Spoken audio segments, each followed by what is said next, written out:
कहानी की शुरुआत में हमारे मेन कैरेक्टर ली बता रहा होता है, उन्होंने मेरे माता पिता को मारने के लिए एक भयानक जानवर का इस्तेमाल किया और मुझे काफी सारा कर्ज में डुबा दिया। यहाँ तक कि उन्होंने मुझे भी उसी तरह से मारने की कोशिश की जैसे कि उन्होंने मेरे माता पिता को मारा था। क्या मुझे यहाँ पर एक कमजोर की तरह चुपचाप मर जाना चाहिए? लेकिन यहाँ पर ऐसा बिल्कुल भी नहीं होगा। मैं अपने जीवन को उन जैसे दरिंदों के हाथों से कंट्रोल होने नहीं दे सकता। मैं यहाँ पर जरूर उनसे बदला लूंगा और मैंने यहाँ पर जिस जिस चीज को खो रखा है उन सभी चीज को वापस हासिल करूंगा। और जिन दरिंदों ने मेरी फैमिली का कत्ल किया था, मैं उनमें से किसी को भी जिंदा नहीं छोड़ूंगा। मैं उनका ऐसा हालत कर दूंगा कि वो यहाँ पर अपनी मौत की भीख मांगेंगे। कहानी की शुरुआत में कुछ लोग यहाँ पर ली को धमकाते हुए बता रहे होते हैं, यहाँ पर तुम्हारे माता पिता मर चुके हैं, इसका मतलब ये नहीं होता कि तुम यहाँ पर अपने कर्ज को नहीं चुकाओगे। इसके अलावा जो बाप का कर्ज होता है वो यहाँ पर बेटे को ही चुकाना पड़ता है, इसलिए तुम्हें जैसे भी करके इस कर्ज को चुकाना पड़ेगा। लेकिन यहाँ पर ली ऐसा बिल्कुल भी नहीं मानता क्योंकि उसके पेरेंट्स माइनिंग करते टाइम ही मरे हुए थे। इसका मतलब उल्टा उसको यहाँ पर कंपनसेशन मिलना चाहिए। लेकिन वो लोग बहुत ज्यादा बेरहम थे। वो यहाँ पर ली के ऊपर बिना दया दिखाकर उसे जान से खत्म करने लगते हैं। ली काफी ज्यादा दर्द में रोते हुए बताने लगा, आखिरकार क्यों? क्या यहाँ पर कमजोरों को जीने का अधिकार नहीं है? अब वहां पर एक इंसान उसको मारते हुए बताता है, जब तुम यहाँ पर अपने पावर को अवाकन करने में कामयाब हो गए तब हम सभी के अंदर जीने का उम्मीद जागेगा। भले यहाँ पर हजारों लोगों में से केवल एक इंसान ही अपने पावर को अवाकन कर सकता है, इसलिए यहाँ पर किसी न किसी को तो रिस्क लेना ही पड़ेगा।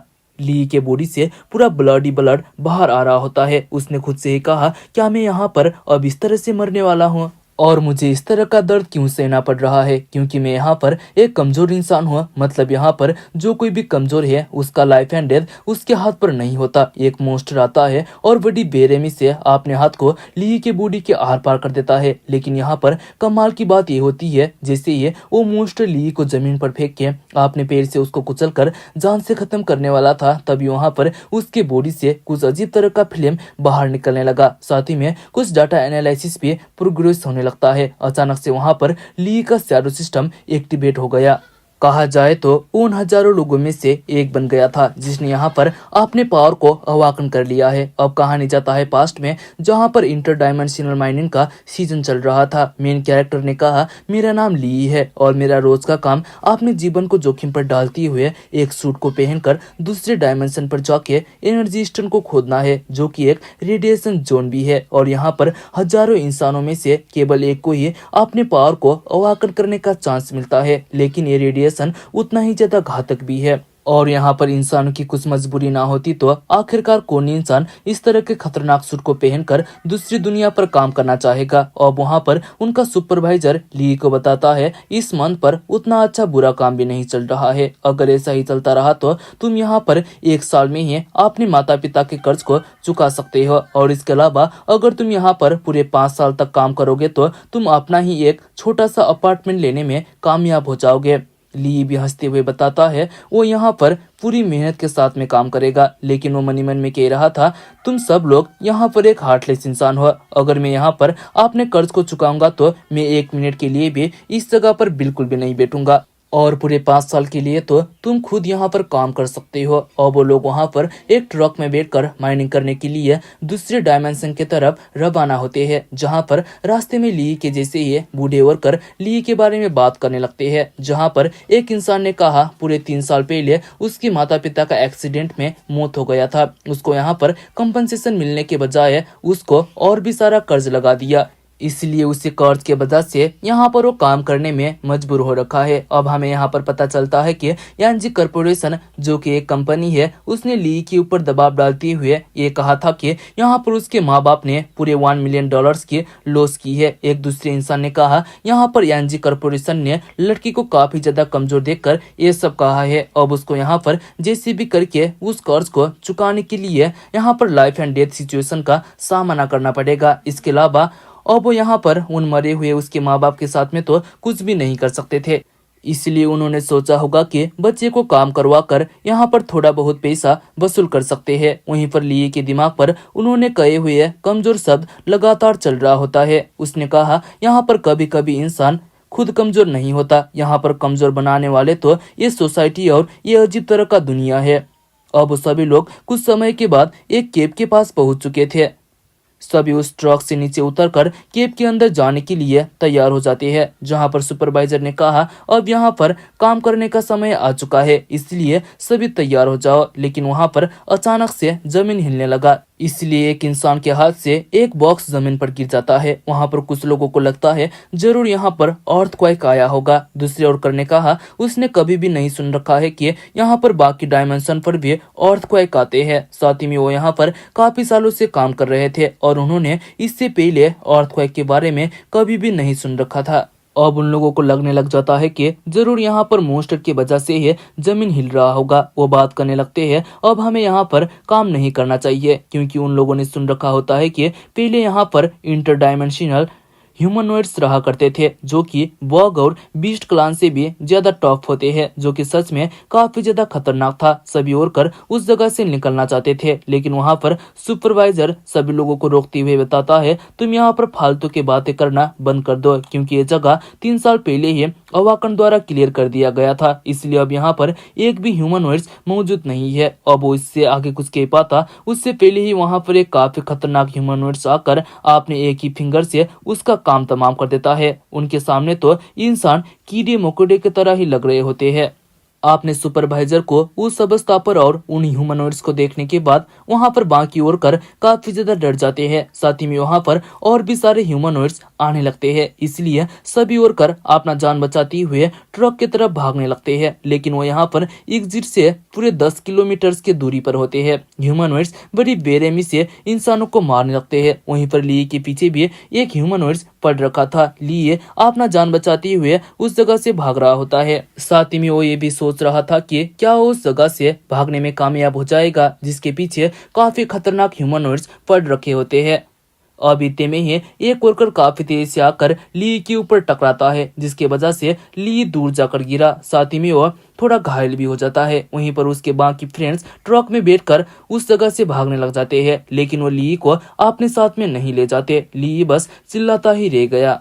लेकिन ली की टीममेट जो ट्रक को लेकर उस जगह से भाग रहे थे वो उस जगह से भागने में कामयाब नहीं होते, क्योंकि ऊपर से एक ह्यूमनॉइड्स आकर सीधा उनके ट्रक के ऊपर अटैक कर देता है। उसने ट्रक के अंदर अपने हाथ से होल बनाकर दोनों को पकड़कर उस जगह से बाहर निकाल लिया। वहीं पर ट्रक पलटने की वजह से उसमें आग लग चुका था। ह्यूमनॉइड्स काफी तेजी से जो ट्रक के तरफ जा रहे थे, ट्रक ब्लास्ट होने की वजह से वहां पर वो दूर जाकर गिरते हैं। कुछ ह्यूमनॉइड्स तो आग लगने की वजह से वहां पर मर भी जाते हैं। उनको उस तरह से जलता हुआ देखकर ली को पता चल जाता है कि उनका कमजोरी तो यहाँ पर फायर है। और इसी चीज का फायदा उठाकर वो बाकी ह्यूमनॉइड से बचने वाला था। अचानक से एक ह्यूमनॉइड आकर ली के ऊपर अटैक कर देता है, लेकिन ली उस ह्यूमनॉइड के अटैक से बचते हुए पीछे जाकर एक मसाल को पकड़ लेता है। और जैसा कि उसने यहाँ पर सोच रखा था, ह्यूमनॉइड्स भी उस मसाल से डर के पीछे हटना चालू कर देते हैं। अब यहाँ पर ली अपने सभी टीममेट को बताने लगा यहाँ पर जो ह्यूमनॉइड्स है ये फायर से डरते हैं और यहाँ पर फायर उनका कमजोरी है। अब हमें यहाँ पर बताया जाता है आज से करीब 10 साल पहले इस दुनिया पर एक मिस्टीरियस गेट ओपन हुआ था, जिसमें से दूसरे डायमेंशन से काफी सारे मॉन्स्टर और बीस्ट निकलकर इस अर्थ पर आते हैं। लेकिन यहाँ पर रेडिएशन द्वारा जिस इंसान का पावर अवाकंट हुआ था उनके पास से मॉन्स्टर के साथ में लड़ने की ताकत होती है। इसके अलावा यहाँ पर एडवांस बिंग ए पेयर होने की वजह से ना तो इंसानों के पास गेट क्लोज करने की पावर मिली है, बल्कि इसने एनर्जी सोर्सेज की खोज और विकास का नया युग भी शुरू कर दिया। लेकिन दुर्भाग्य से हम यहाँ पर एडवांस बिंग नहीं है, हम बस ऑर्डिनरी इंसान है जिसके पास ना तो कुछ पावर है ना तो कुछ स्ट्रेंथ। इसलिए हमें यहाँ पर इस दुनिया के अंदर जिंदा रहने के लिए अपने पास जो कुछ भी है वो खत्म करना पड़ता है। इसके अलावा यहाँ पर हमारे पास मॉन्स्टर से बचकर भागने की ताकत भी नहीं है। अब वहाँ पर ली के कहने पर बचे हुए सभी लोग काफी तेजी से आकर मसाल को पकड़ने लगते हैं। हालांकि वो कुछ समय के लिए तो मसाल से उन ह्यूमनॉइड्स को रोक सकते थे, लेकिन ज्यादा समय तक वो काम नहीं करने वाला था, क्योंकि वहाँ पर जलता हुआ आग कुछ समय के बाद मर जाएगा और दोबारा ह्यूमनॉइड्स उनके ऊपर अटैक करके उन्हें मार डालेंगे। अब इतने में ही ली के दिमाग पर स्टोरेज रूम का ख्याल आता है, जिसके अंदर कुछ पेट्रोल मौजूद था। वो यहाँ पर जब तक रेस्क्यू टीम यहाँ पर नहीं आते तब तक उसको यूज करके वहां पर इंट्रांस को ब्लॉक करके मॉन्स्टर से बच सकते थे। अब वहां पर सभी लोग एक सर्कल बनाकर धीरे धीरे पीछे की तरफ हटने लगते हैं जहाँ पर पेट्रोल मौजूद था। अब थोड़ा पीछे जाने के बाद ली ने पेट्रोल को जमीन पर गिराने के लिए कहा। अब उसका एक टीममेट एक पेट्रोल के ड्रम को जमीन पर गिरा देता है, जो पेट्रोल एक ह्यूमनॉइड्स तक पहुंच गया। इसी चीज का फायदा उठाकर अब कुछ लोग उस पेट्रोल पर मसाल फेंक देते हैं, जिसकी वजह से एक ह्यूमनॉइड्स वहां पर जलकर मारा गया। और वो लोग उस स्टोरेज रूम यानी कि उस केव के अंदर चले जाते हैं, जहाँ पर ली का एक टीममेट उसको थैंक्स कहता है, क्योंकि वो यहाँ पर ली के वजह से ही जिंदा बच पाए थे, वरना अब तक तो बाहरी वो ह्यूमनॉइड्स का शिकार बन चुके होते। अब इतने में ही उनको अपने पीछे एक स्टैचू दिखाई दिया, जिस स्टैचू को उन्होंने बहुत समय पहले ही माइनिंग करते समय ढूंढ रखा होता है। और वो स्टैचू यहाँ पर इसलिए होता है क्योंकि सुपरवाइजर उसको ब्लैक मार्केट पर बेचना चाहता था। वहीं पर उस स्टैचू को देखने के बाद ली को कुछ अलग हो रहा होता है। साथ ही में उसको यहाँ पर पता चल जाता है कि उनके आसपास सेक्टर 7 मौजूद है, इसलिए वो उनसे कांटेक्ट करके रेस्क्यू के लिए मदद मांगते हैं। लेकिन उधर से रिप्लाई आता है वहां पर रेस्क्यू टीम को आने पे कम से कम 2 घंटे का समय लग सकता है, इसलिए उनको खुद यहाँ पर अपनी सेफ्टी का ध्यान रखना पड़ेगा। और वहां पर सभी लोग काफी ज्यादा हैरान हो जाते हैं, क्योंकि 2 घंटा बहुत ज्यादा था। तब तक तो उनके सूट का हेल्थ भी खत्म हो जाएगा। और वो चिल्लाते हुए उन्हें जल्दी आने के लिए कहते हैं, लेकिन दूसरे साइड से कोई भी रेस्पॉन्स नहीं आता। और वो लोग डर के मारे काफी ज्यादा हताश हो जाते हैं, क्योंकि वो यहाँ पर इस तरह से मरना नहीं चाहते थे। उनकी बीवी बच्चे घर पे इंतजार कर रहे होते हैं, लेकिन उनके सूट के अंदर केवल 1 घंटे के लिए ही बैटरी बचा हुआ था। कुछ लोग उस जगह से बाहर निकलने के बारे में सोचने लगते हैं, क्योंकि यहाँ पर बैठकर आपने मौत का इंतजार करने से अच्छा बाहर जाना ही उन्हें बेहतर लगने लगा। वहीं पर ली के सूट पर भी उसका यहाँ पर जो बैटरी होता है वो 60% हो चुका था, जो कि अब यहाँ पर लो हो चुका होता है। इसलिए वो यहाँ पर इसी चीज का उम्मीद कर रहा होता है कि रेस्क्यू टीम जल्दी यहाँ पर आ जाएंगे। अब इतने में ही वहाँ पर उसके कुछ टीममेट कुछ वेपन को पकड़कर उन्हें रोकते हुए बताते हैं, यहाँ पर हमारा सूट रेस्क्यू आने तक काम नहीं करेगा, इसलिए अब यहाँ पर इस सिचुएशन पर किसी न किसी को तो सेक्रीफाइस होना ही पड़ेगा। जिनमें से वो एक बुढ़े आदमी और ली को चूज करते हैं। एक इंसान ली की तरफ अपना वेपन पॉइंट करते हुए बताता है, यहाँ पर तुम्हारे पास काफी सारा कर्ज है, इसलिए तुम्हें जिंदा रहना काफी ज्यादा मुश्किल हो जाएगा। इससे अच्छा तुम्हारे वजह से दूसरा इंसान जिंदा बच पाएगा, इसलिए तुम यहाँ पर चुपचाप अपने सूट का बैटरी मुझे दे दो। ली को काफी ज्यादा गुस्सा आ गया। वो कुछ कहने की कोशिश करता है, लेकिन इतने में ही उस इंसान ने ली के ऊपर अटैक कर दिया, क्योंकि ली यहाँ पर फाइट बैक करने की कोशिश कर रहा था। ली के हाथ पर काफी ज्यादा दर्द होने लगा, जिसकी वजह से वो यहाँ पर घुटने के बल बैठ जाता है।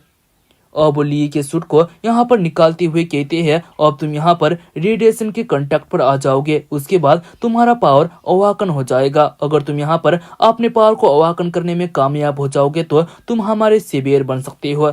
ली उनको डांटते हुए खुद से ही कह रहा होता है, अगर यहाँ पर मेरे पावर अवाकन हो जाएंगे तो सबसे पहले मैं तुम लोगों को मारने वाला हूँ।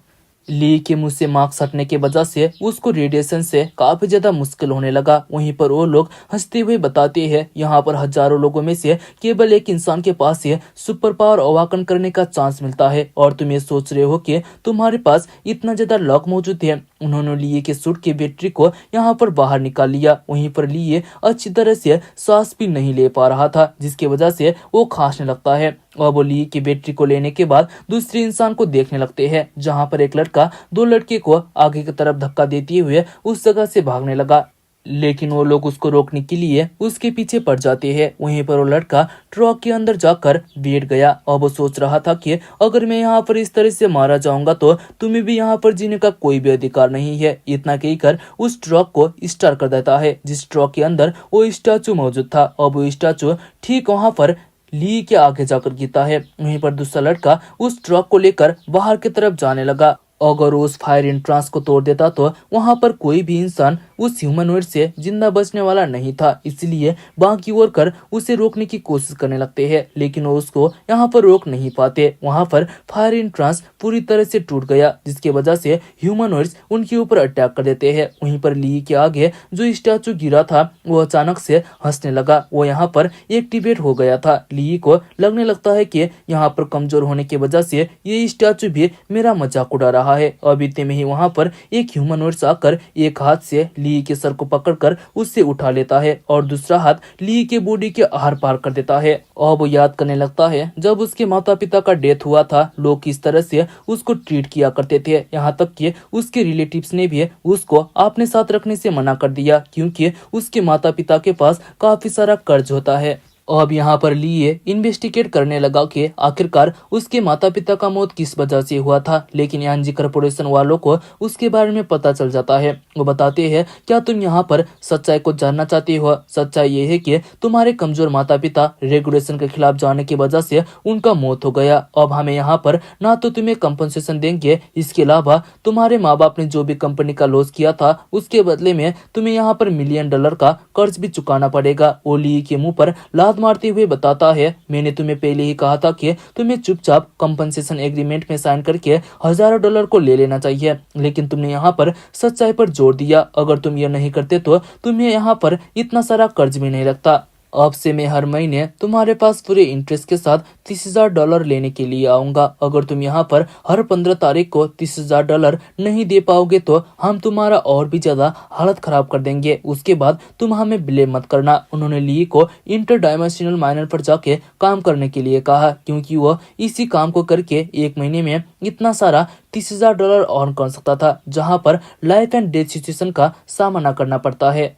अब करेंट टाइम पर ली कह रहा होता है, आखिरकार किसने कहा कि कमजोरों को इस तरह से मरना चाहिए। वो पूरे खून से लथपथ जमीन पर पड़ रखा होता है, लेकिन इतने में ही वहां पर जो स्टैचू था वो ली को बताने लगता है, मुझे लगता है तुम यहाँ पर अपने पोटेंशियल को अनलॉक कर सकते हो और मुझे यहाँ पर पता चला कि ये बस मौत से पहले का बेमतलब का स्ट्रगल है। ली बताता है, मैं अपने बारे में ये मानता हूँ, लेकिन यहाँ पर तुम्हारा क्या है? तुम बस एक यूजलेस स्टैचू हो जिसको उस मॉन्स्टर ने ऐसे कुचल दिया कि जैसे कि वो कुछ भी ना हो। जहाँ पर स्टैचू बताता है, अब यहाँ पर केवल मैं ही तुम्हें बचा सकता हूँ, इसलिए तुम अपने बॉडी को मेरे हवाले कर दो। लेकिन लिए काफी ज्यादा दर्द में उसको मना कर देता है क्योंकि वो कभी भी इस तरह के बदसूरत चीजों से कंट्रोल होना नहीं चाहता था। इससे अच्छा तो उसको डेथ ही मंजूर है।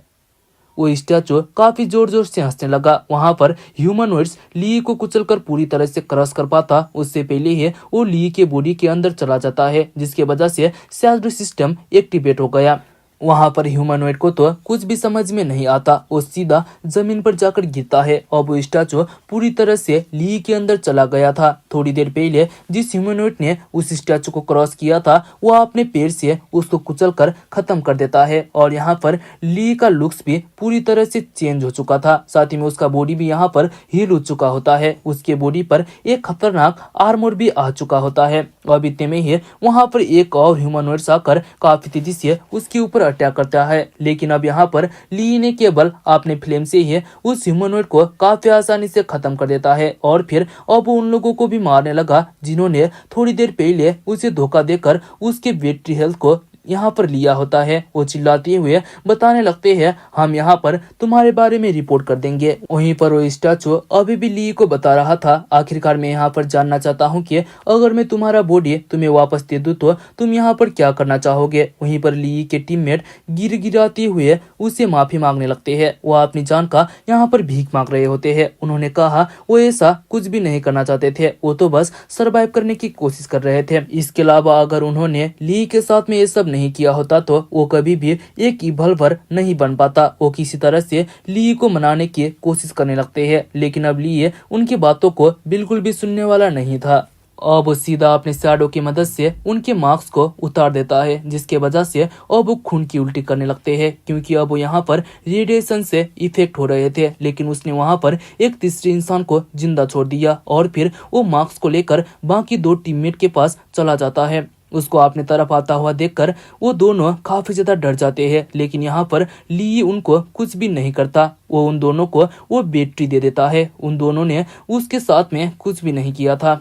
अब वो फिर बाकी ह्यूमनॉइड्स को मारने के लिए उस स्टोर रूम से यानी कि उस केव से बाहर आने लगता है। वहीं पर वो शैडो ली को बता रहा था, इस तरह से तुम खुद यहाँ पर मारे जाओगे क्योंकि अभी तक ली ने यहाँ पर उसके अपने बॉडी का कंट्रोल नहीं दिया होता है। ली ने उसको चुप रहने के लिए कहा क्योंकि उसको किसी के आदेश की जरूरत नहीं थी। उस शैडो ने भी कहा, आखिरकार मैं यहाँ पर देखना चाहूंगा कि क्या तुम अपने मौत के कगार पर भी इतना ही ज्यादा मजबूत हो गए? अब लिए बाहर आता है तो वहाँ पर उसके सामने काफी सारे ह्यूमनॉइड्स होते हैं जिसके बारे में उसने उम्मीद भी नहीं किया था। उसके पीछे टाइटन शैडो उसको बताता है या तो फिर तुम यहाँ पर अपने बॉडी का कंट्रोल मुझे सौंप दो या तो फिर खुद इन मुसीबतों का सामना करो। और मुझे यहाँ पर पहले से ही पता है कि उनको देखने के बाद पहले से ही तुम्हारे पैर यहाँ पर कांपना स्टार्ट कर चुके हैं।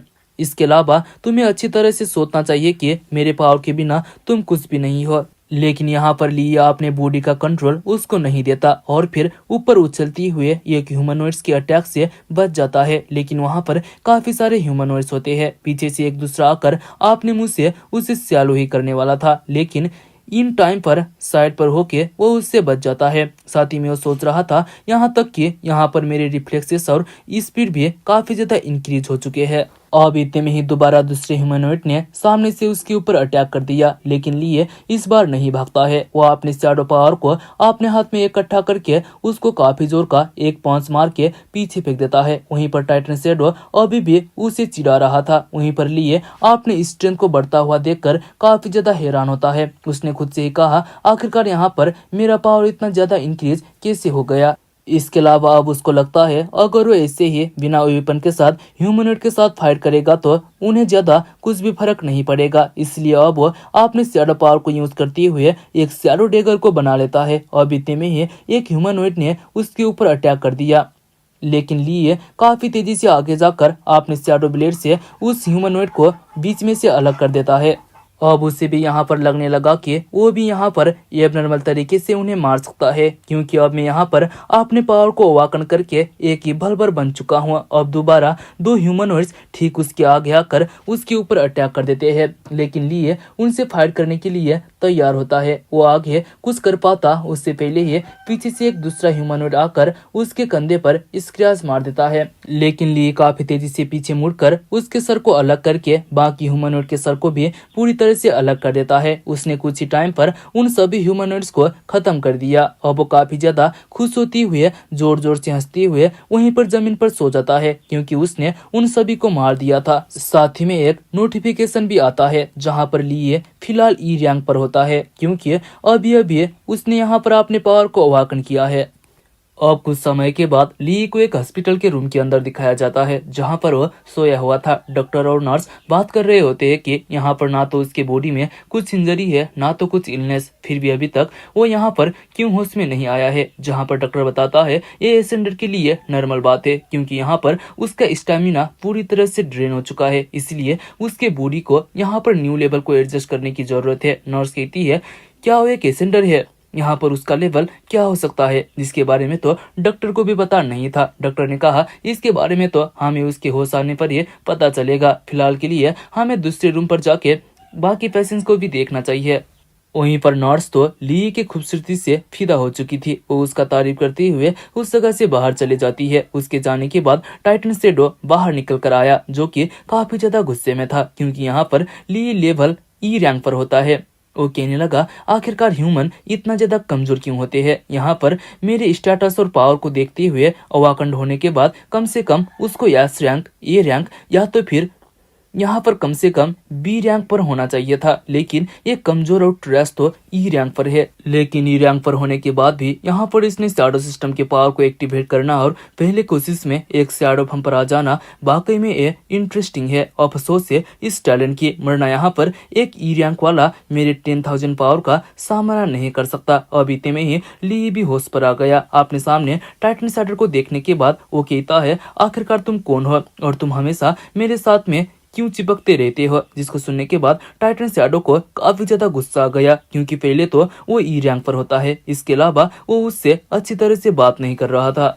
वो ली को एक लोली ह्यूमन बींग कहते हुए बताता है तुम यहाँ पर अच्छी तरह से ध्यान देकर सुनो, मैं एंशिएंट सुप्रीम इंट्रोपी बुझाने वालों में से एक हूँ, जो कि अदर ओल्ड रियल्म का एक रूलर है। मैं यहाँ पर तुम्हें कमांड देता हूँ कि तुम मुझे अपना शरीर अर्पित कर दो। जब मैं अपने क्लान के गद्दारों से अपना थ्रोन वापस ले लूंगा तो मैं तुम्हें बहुत बड़ा इनाम दूंगा।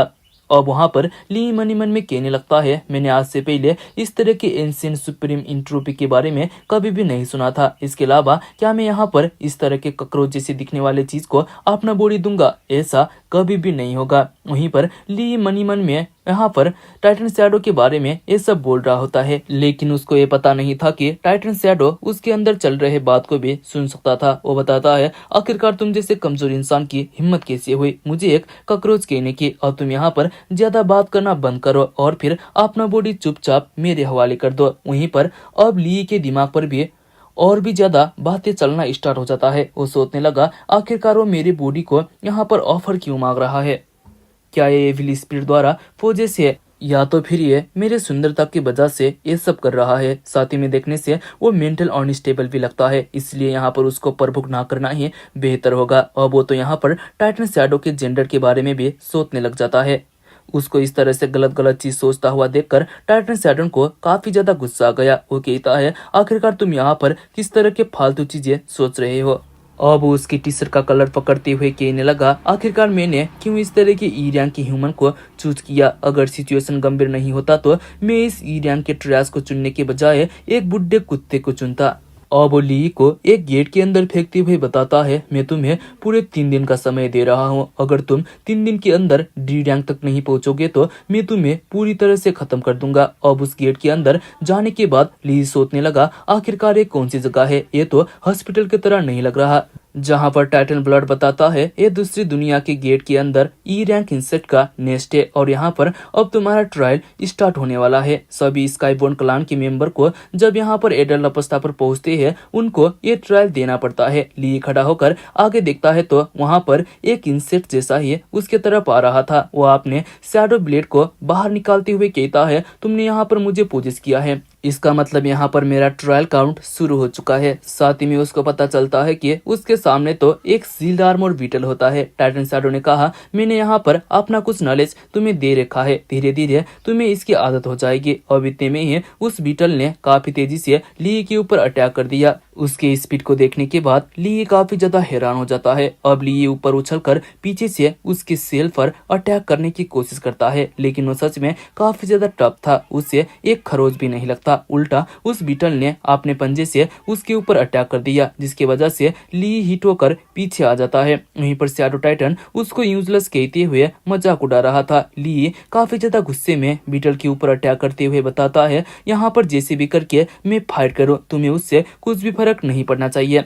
टाइटन शैडो भी पूरे एटीट्यूड के साथ में बताता है, लेकिन जब तुम यहाँ पर हारोगे तो तुम भीख मांगते हुए बिल्कुल भी मेरे पास मत आना। वहीं पर अपने ब्लेड से बहुत सारा अटैक करने के बाद उस बीटल को कुछ भी नहीं होता, उल्टा वो ली के ऊपर अटैक करके उसको दूर फेंक देता है। ली काफी जोर से जाकर दीवार पर टकराया, उसके मुंह से खून आने लगता है। साथ ही में उसके बॉडी पर एक ग्रीन कलर का लिक्विड भी लग गया था। वहीं पर टाइटन शैडो उसको कमजोर कहते हुए खड़ा होने के लिए बताता है। अब यहाँ पर ली को पता चल जाता है कि ये ग्रीन लिक्विड तो बीटल का ब्लड है, इसलिए अब वो उसके वीकनेस को ढूंढने लगता है। अब इतने में ही उस बीटल ने काफी तेजी से ली के ऊपर अटैक कर दिया। ली भी काफी ज्यादा गुस्से में एक एबिलिटी को यूज करता है। उसको वहां पर शैडो सेंस को यूज करता हुआ देखकर टाइटन शैडो भी काफी ज्यादा हैरान था। वहीं पर ली ने काफी तेजी से आगे जाकर उस बीटल के एक लेग को यहाँ पर काट देता है। वहीं पर इतना ज्यादा मेहनत करके बस एक लेग को कटता हुआ देखकर टाइटन शैडो तो उसका मजाक उड़ा ही जा रहा था। ली ये बताता है, अब वो यहाँ पर आपने यहाँ पर जो फ्रंट लेग से खुद को डिफेंस नहीं कर पाएगा और उसको उसके वीकनेस को पॉइंट करने में और भी ज्यादा आसान हो जाएगा, लेकिन इसके लिए उसको दूसरे वेपन की जरूरत थी। इसलिए अब वो अपने डेगर को शैडो स्पेयर पर कन्वर्ट कर देता है और फिर सीधा उस बीटल के पेट पर उस स्पेयर को घोप कर काफी आसानी से उसको खत्म कर देता है, जिससे उसको एक एनर्जी स्टोन मिलता है। अब इतने में ही वहां पर वो एनर्जी स्टोन को अपने हाथ पर उसने उठा लिया, जहां पर टाइटन शैडो बताता है ये एक एनर्जी स्टोन है जिससे तुम अपने एबिलिटी लेवल को यहाँ पर बढ़ा सकते हो। उस एनर्जी स्टोन को एब्जॉर्ब करने के बाद ली का ब्रेक थ्रू प्रोग्रेस थोड़ा सा बढ़ जाता है। अब इतने में ही उसको अंदर कुछ होने का एहसास होने लगा, लेकिन वो कुछ भी देख नहीं पा रहा था। इसलिए टाइटन शैडो अपने शैडो सेंस को यूज करके आगे देखने के लिए कहता है। जहां पर ली पूछता है आखिरकार ये किस तरह का स्किल है। टाइटन शैडो ने कहा तुम्हें बस यहाँ पर अपने शैडो एनर्जी को अपने आइज पर फोकस करने की जरूरत है, उसके बाद शैडो सेंस स्किल एक्टिवेट हो जाएगा। अब यहाँ पर ली भी अपने शैडो एनर्जी को इकट्ठा करके शैडो सेंस को एक्टिवेट कर लेता है जो कि फिलहाल लेवल 1 पर होता है। उसने जैसे ही अपने शैडो सेंस से आगे की तरफ देखा उतने में ही उसके ऊपर अटैक हो जाता है। समय रहते ही ली ऊपर उछलकर उसके अटैक से बचने में कामयाब हो गया। अब ली को लगता है क्या वो यहाँ पर दोबारा आ चुके हैं। उसके ऊपर लगातार अटैक होना चालू हो जाता है, यहाँ तक कि लिए शैडो सेंस से उसे देख नहीं पा रहा होता है। इसलिए वो पूछता है क्या यहाँ पर तुम्हारा शैडो सेंस स्किल यूजलेस है, मुझे कुछ भी यहाँ पर अच्छी तरह से दिखाई नहीं दे रहा। टाइटन शैडो बताता है यहाँ पर शैडो सेंस बिल्कुल भी यूजलेस नहीं है, ये सब इसलिए हो रहा है क्योंकि तुम्हारा स्ट्रेंथ काफी ज्यादा कमजोर है। ली सोचने लगा क्या यहाँ पर मेरा स्ट्रेंथ इतना ज्यादा कमजोर है, तो फिर मैं यहाँ पर और भी एनर्जी को गैदर करता हूँ। वहीं पर एक ईरियांग को उस तरह से शैडो एनर्जी को कंट्रोल करता हुआ देखकर टाइटन शैडो काफी ज्यादा हैरान था। उसको तो ये सब बहुत ही ज्यादा इंटरेस्टिंग लग रहा होता है। अब ली को वहाँ पर एक ईरियांग का रीपर बग और स्टिंगर शूटर बग दिखाई देते हैं। वहीं पर टाइटन शैडो को लग रहा था यहाँ पर जरूर उसने उसके नॉलेज को अच्छी तरह से समझ लिया है। अब इतने में ही ली को उस केव के चारों तरफ और भी सारे कॉकरोच दिखाई देते हैं क्योंकि उसने शैडो टाइटन को कईयों बार कॉकरोच भी कहा था, इसलिए वो उसका मजाक उड़ाने लगता है। सभी एक साथ में मिलकर ली के ऊपर अटैक कर देते हैं। ली पीछे आते हुए आपने यहाँ पर पोजीशन पर आता है और अपने हाथ में दोनों शैडो ब्लेड को बनाकर अपने एनर्जी को रिलीज करता है। साथ ही में उसने शैडो सेंस स्किल के दूसरे लेवल को भी अवाकन कर लिया था। एक ईरियांग को ये सब करता हुआ देखकर टाइटन शैडो काफी ज्यादा हैरान था। साथ ही में ली भी काफी ज्यादा खतरनाक दिखाई दे रहा होता है और शैडो सेंस स्किल यहाँ पर सेकंड लेवल पर पहुंचने के बाद उससे उन बग का मूवमेंट काफी ज्यादा स्लो लगने लगा। अब उसको वहाँ पर एक इंसेक्ट के बॉडी में कुछ पर्पल कलर का ओरा दिखाई दिया, इसलिए उसको लगता है ये जरूर यहाँ पर उस बग का वीक पॉइंट होगा। टाइटन शैडो भी बताता है शैडो आई के 2 लेवल पर पहुंचने का ये एक नया बेनिफिट है। अगर तुम यहाँ पर एक बार उनके पॉइंट पर अटैक करोगे तो उनका डिफेंस टूट जाएगा। अब यहाँ पर ली भी आपने यहाँ पर न्यू टेक्निक शैडो थ्रोन को यूज करके जमीन पर दे मारता है, जिसकी वजह से वहां पर उसने एक ही बार में उन सभी बग को खत्म कर दिया क्योंकि अचानक से जमीन से कुछ शैडो एनर्जी निकलकर उनके बॉडी के आर पार हो जाता है। अब लिए उनके एनर्जी स्टोन को कंज्यूम करने लगा, लेकिन उसका ब्रेक थ्रू प्रोग्रेस काफी धीरे धीरे बढ़ रहा होता है, जिसकी वजह से ली काफी ज्यादा परेशान हो गया। अब इतने में ही उसके आगे और भी कुछ बग आ जाते हैं जो कि साइज में थोड़े बहुत बड़े होते हैं, लेकिन ली ने यहाँ पर उन सभी मोस्टर को एक ही झटके पर काफी तेजी से खत्म कर दिया। उनकी एनर्जी स्टोन से थोड़ा जल्दी जल्दी उसका ब्रेक थ्रू प्रोग्रेस होने लगा। अब इतने में ही वहाँ पर एक दूसरा बग आकर अचानक से उसके ऊपर अटैक करता है, लेकिन ली नीचे झुककर उसके अटैक से बच जाता है क्योंकि उसके रिफ्लेक्सेस अब यहाँ पर बहुत ज्यादा बढ़ गया था। अब आपने शैडो डेगर को एक शैडो हिप में कन्वर्ट करके उसे भी खत्म कर देता है। वो बग भागने की कोशिश तो करता है लेकिन वो भाग नहीं पाता, लेकिन वहाँ पर उन बॉक्स का संख्या घटने की नाम ही नहीं ले रहा था। वो एक को मारता तो 10 वहाँ पर आ जाते। अब वो यहाँ पर दोबारा अपने उस शैडो हिप को स्वॉर्ड में बदलकर काफी तेजी से आगे जाकर उन्हें एक एक करके मारने लगा,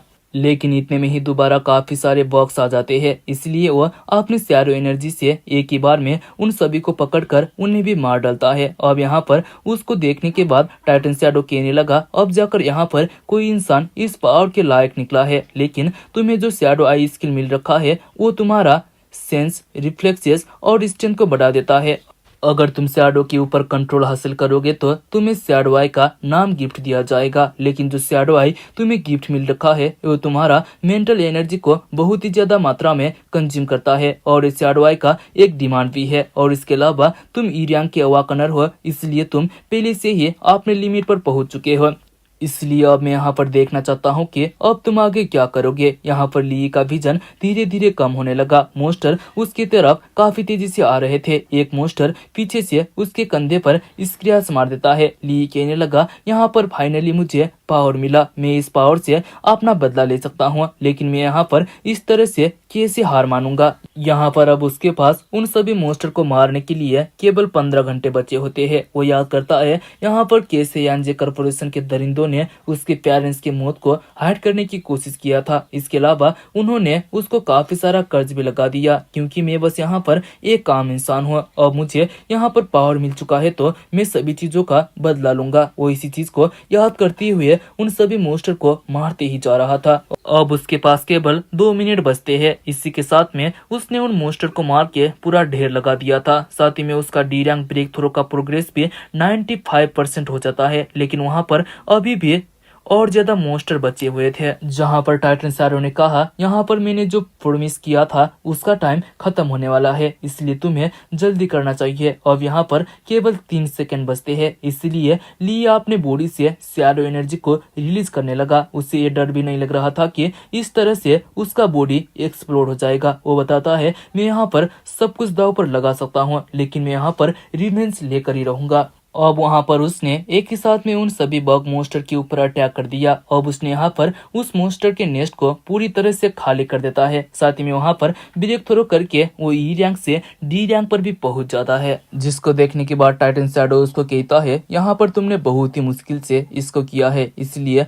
मैं आज से तुम्हें लिटिल कहकर बुला सकता हूँ। अब इतने में ही ली को वहां पर एक डेगर दिखाई दिया। टाइटन शैडो बताता है, ये इंसेक्ट का नेस्ट मेरे क्लान के लोगों के लिए बिगिनर ट्रायल का फील्ड है और ये डेगर इंसानों के रैंकिंग सिस्टम को यूज करता है। जहां तक मुझे लगता है ये एक ए लेवल का वेपन होगा। लिए उस डेगर को उठाता है जो कि सच में काफी ज्यादा बड़ा था, इसलिए वो टाइटन शैडो को बताता है, ये तो एक सच में काफी बड़ा सोड है और क्या तुम्हारे क्लान के लोग जाइंट है, इसलिए वो इतना बड़ा वेपन यूज कर सकते हैं। जहां पर टाइटन शैडो ने बताया, यहाँ पर उसके शैडो पावर के सामने वो वेपन तो कुछ भी नहीं है। वो अपने शैडो से उसको कंट्रोल करके उसे यूज करने लगा, लेकिन ली को यहाँ पर उतना ज्यादा वो पसंद नहीं आता। टाइटन शैडो ने कहा, हम इसको दूसरे तरीके से भी यूज कर सकते हैं, लेकिन यहाँ पर ली उस सोड को यहाँ पर यूज नहीं करना चाहता था, वो इसको बेचना चाहता था। पर यहाँ पर वेपन को यहाँ पर सेल करने के लिए उसके पास एक वाकनर का यहाँ पर आईडी होना चाहिए, इसलिए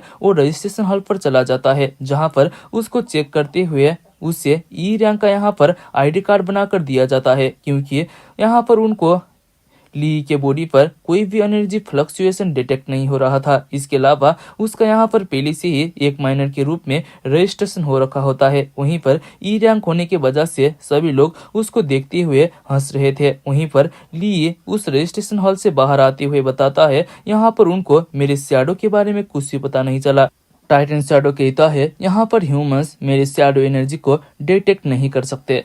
वहीं पर ली को ये अच्छा भी लगता है, क्योंकि वह अपने पावर शैडो सिस्टम को यहाँ पर शो करना नहीं चाहता था, लेकिन इस तरह से वेपन यहाँ पर सेल करना काफी ज्यादा मुश्किल हो जाएगा। इसीलिए अब उस वेपन को सेल करने के लिए ब्लैक मार्केट पर पहुंच जाता है, जहाँ पर सभी तरह के शेरी डील्स किया जाता था। जहां पर टाइटन शैडो भी कहने लगा, यहाँ पर ब्लैक साउंड तो शैडो सिस्टम के लिए एकदम परफेक्ट लग रहा है। वहीं पर एक माइनर को देखने के बाद वहाँ के कुछ लोग उसके बारे में बात करने लगते हैं, क्योंकि इस जगह पर एक माइनर रेयरली शो होता था। उनके बातों को सुनने के बाद टाइटन शैडो को काफी ज्यादा गुस्सा आने लगा। वो बताता है, सच में यहाँ पर इंसान काफी ज्यादा अभद्र होते हैं और वो बस एक मेटल के टुकड़े को डिवाइन वेपन मानते हैं। सच में इसको देखने के बाद तो हंसी आती है। अब इतने में ही हेयो नाम का लड़का वहाँ पर ली को देखने के बाद कहने लगता है, तुम एक माइनर होके यहाँ पर क्या कर रहे हो? अगर तुम यहाँ पर हमारे कुछ सामान को गंदा कर दोगे तो तुम अपने पूरे जीवन भर इसको चुका नहीं पाओगे। जहाँ पर ली कहता है, क्या तुम्हारे अंदर थोड़ा सा भी मैनर नहीं है कि यहाँ पर आखिरकार अपने कस्टमर से किस तरह से बात किया जाता है? वो अपने नाक को बंद करते हुए कहता है, तुम अपने आप को देखो, तुम बस यहाँ पर एक गरीब और गंदे लड़के हो। क्या तुम यहाँ पर किसी चीज को अफोर्ड कर पाओगे? जिसको सुनने के बाद ली अपने उस सोड को जमीन पर काफी जोर से रखते हुए कहता है, मैं यहाँ पर तुम्हारे सामान को खरीदने के लिए आया भी नहीं हूँ। तुम बस यहाँ पर अपने मालिक को बुलाकर इसे देखने के लिए कहो कि आखिरकार इस वेपन का अर्थ कितना हो सकता है। उसने उस सोड को इतना जोर से रखा होता है कि वहां पर कुछ जमीन भी टूट जाता है।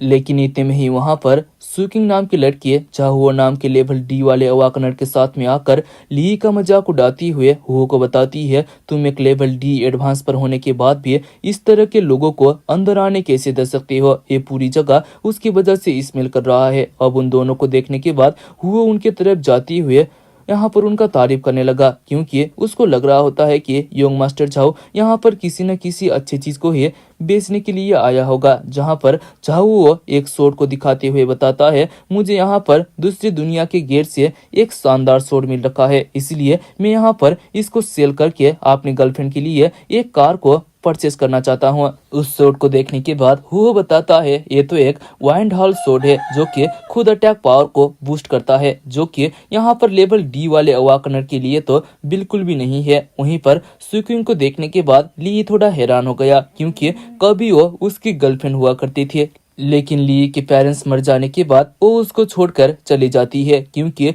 ली के सर पर काफी सारा कर्ज और यहाँ तक कि उसको कंपनसेशन भी नहीं मिला था। तो आखिरकार एक लड़की एक गरीब लड़के के साथ में क्यों रहना चाहेगी, इसलिए वो उसको लूजर कहते हुए बीच रास्ते पर छोड़कर चले जाती है। ली के मुंह से सुक्विंग का नाम सुनने के बाद झाओ उससे पूछता है, क्या तुम उसको जानती हो, लेकिन सुक्विंग उसको पहचानने से साफ साफ मना कर देती है। वो बताने लगती है कि वो जरूर उसका फैन होगा, क्योंकि वो एक ऑनलाइन सेलिब्रिटी भी है।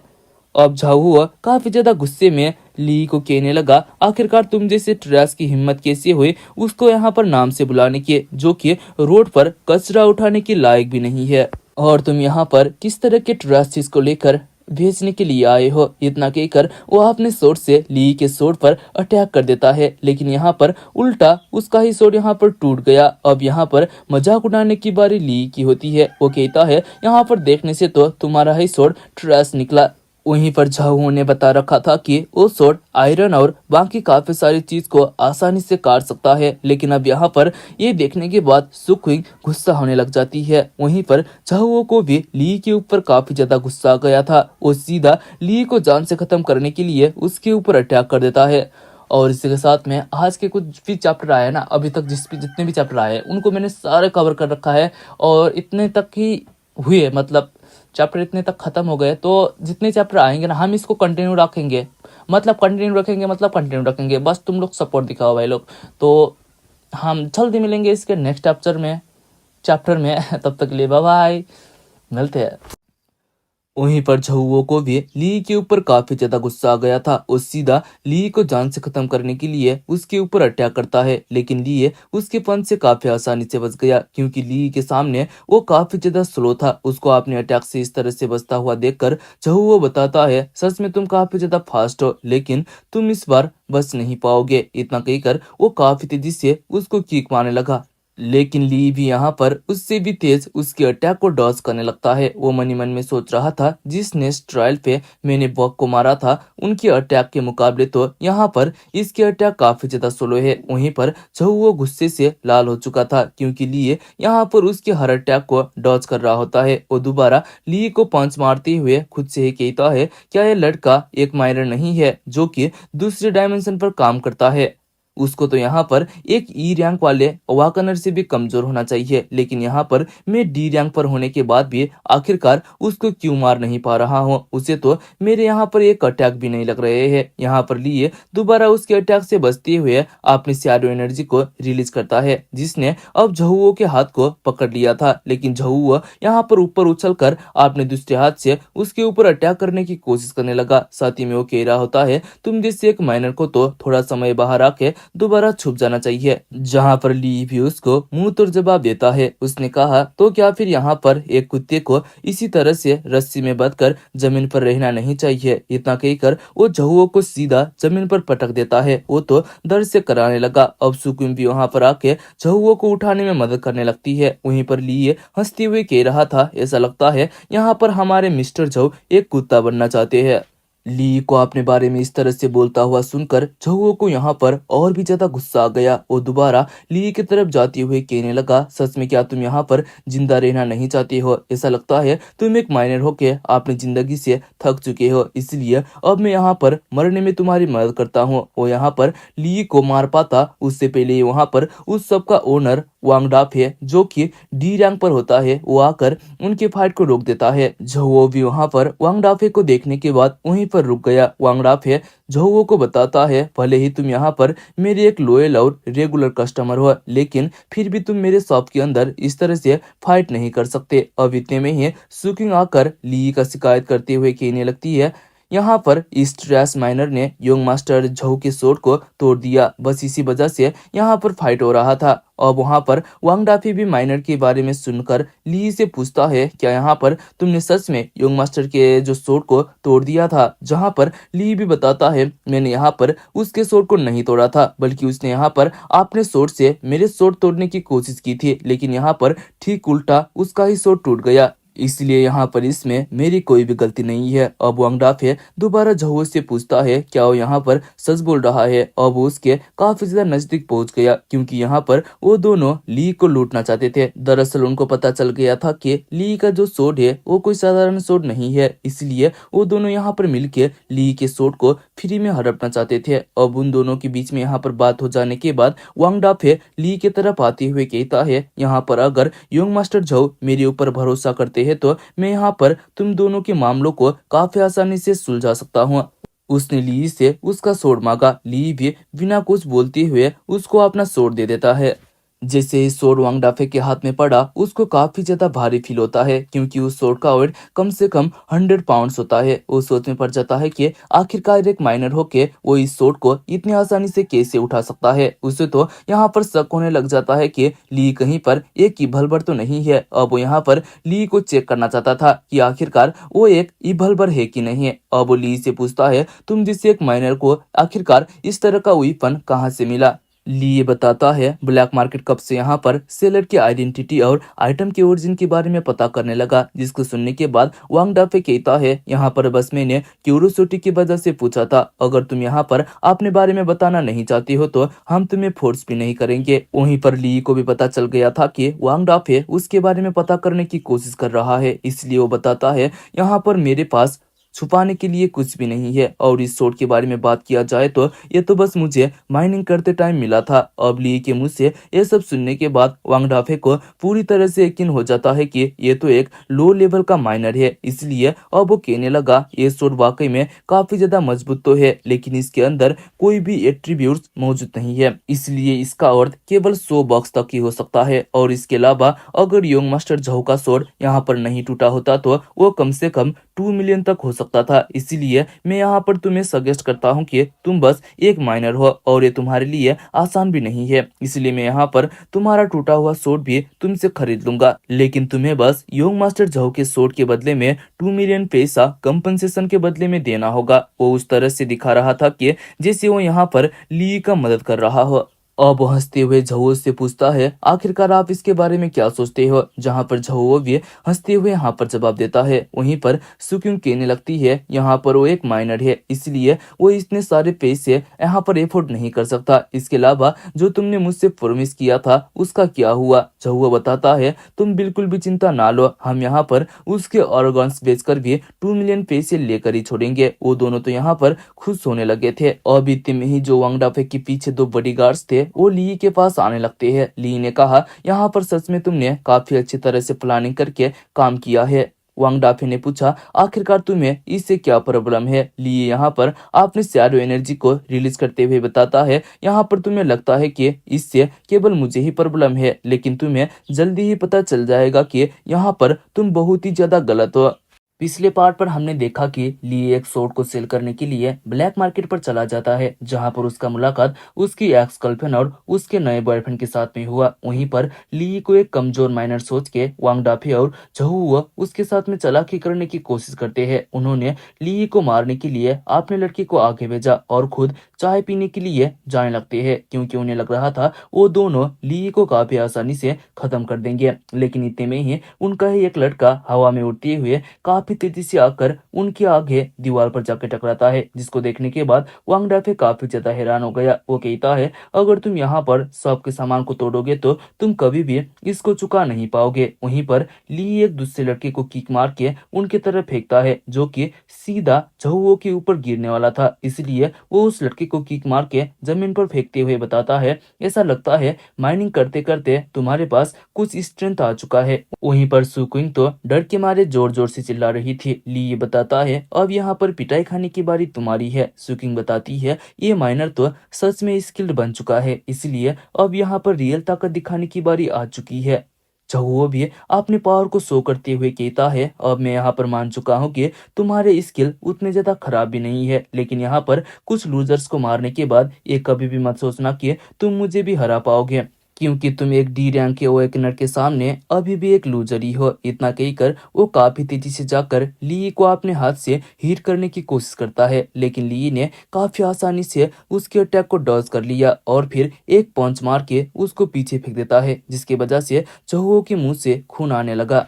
अब यहाँ पर जोहो को काफी ज्यादा गुस्सा आ जाता है, क्योंकि आज तक उसके पापा ने भी इस तरह से उसको नहीं पीटा था और इसकी हिम्मत कैसे हुई उसके मुंह पर स्लैप मारने की। अब वो तो ली को जान से खत्म करने के लिए अपने एक हाथ पर काफी सारा एनर्जी इकट्ठा करके सीधा ली के ऊपर अटैक कर देता है, लेकिन ली यहाँ पर अपने एक हाथ से एक सील को क्रिएट करके उसके अटैक से बचने लगा। जल्दी ही जोहो का अटैक यहाँ पर कमजोर पड़ जाता है। साथ ही में ली ने यहाँ पर एक इनविजिबल सील को क्रिएट किया था, जो कि चहो को दिखाई नहीं दे रहा होता है। वो काफी ज्यादा हैरान हो गया। ली धीरे धीरे उसके तरफ जाते हुए कहता है, अगर तुम्हारे पापा ने आज तक तुम्हें नहीं पीटा है तो आज मैं तुम्हें यहाँ पर अच्छा खासा सबक सिखाने वाला हूँ, क्योंकि तुम एक बदमाश बच्चे हो। ली को अपनी तरफ आता हुआ देखकर चहो वो काफी ज्यादा घबरा जाता है, क्योंकि उसने यहाँ पर अपना पूरा ताकत लगा दिया था, लेकिन वो ली को हराने में नाकामयाब रहा। वहीं पर जोहो को इस तरह से डरता हुआ देखकर सुकुन कहने लगती है, तुम तो यहाँ पर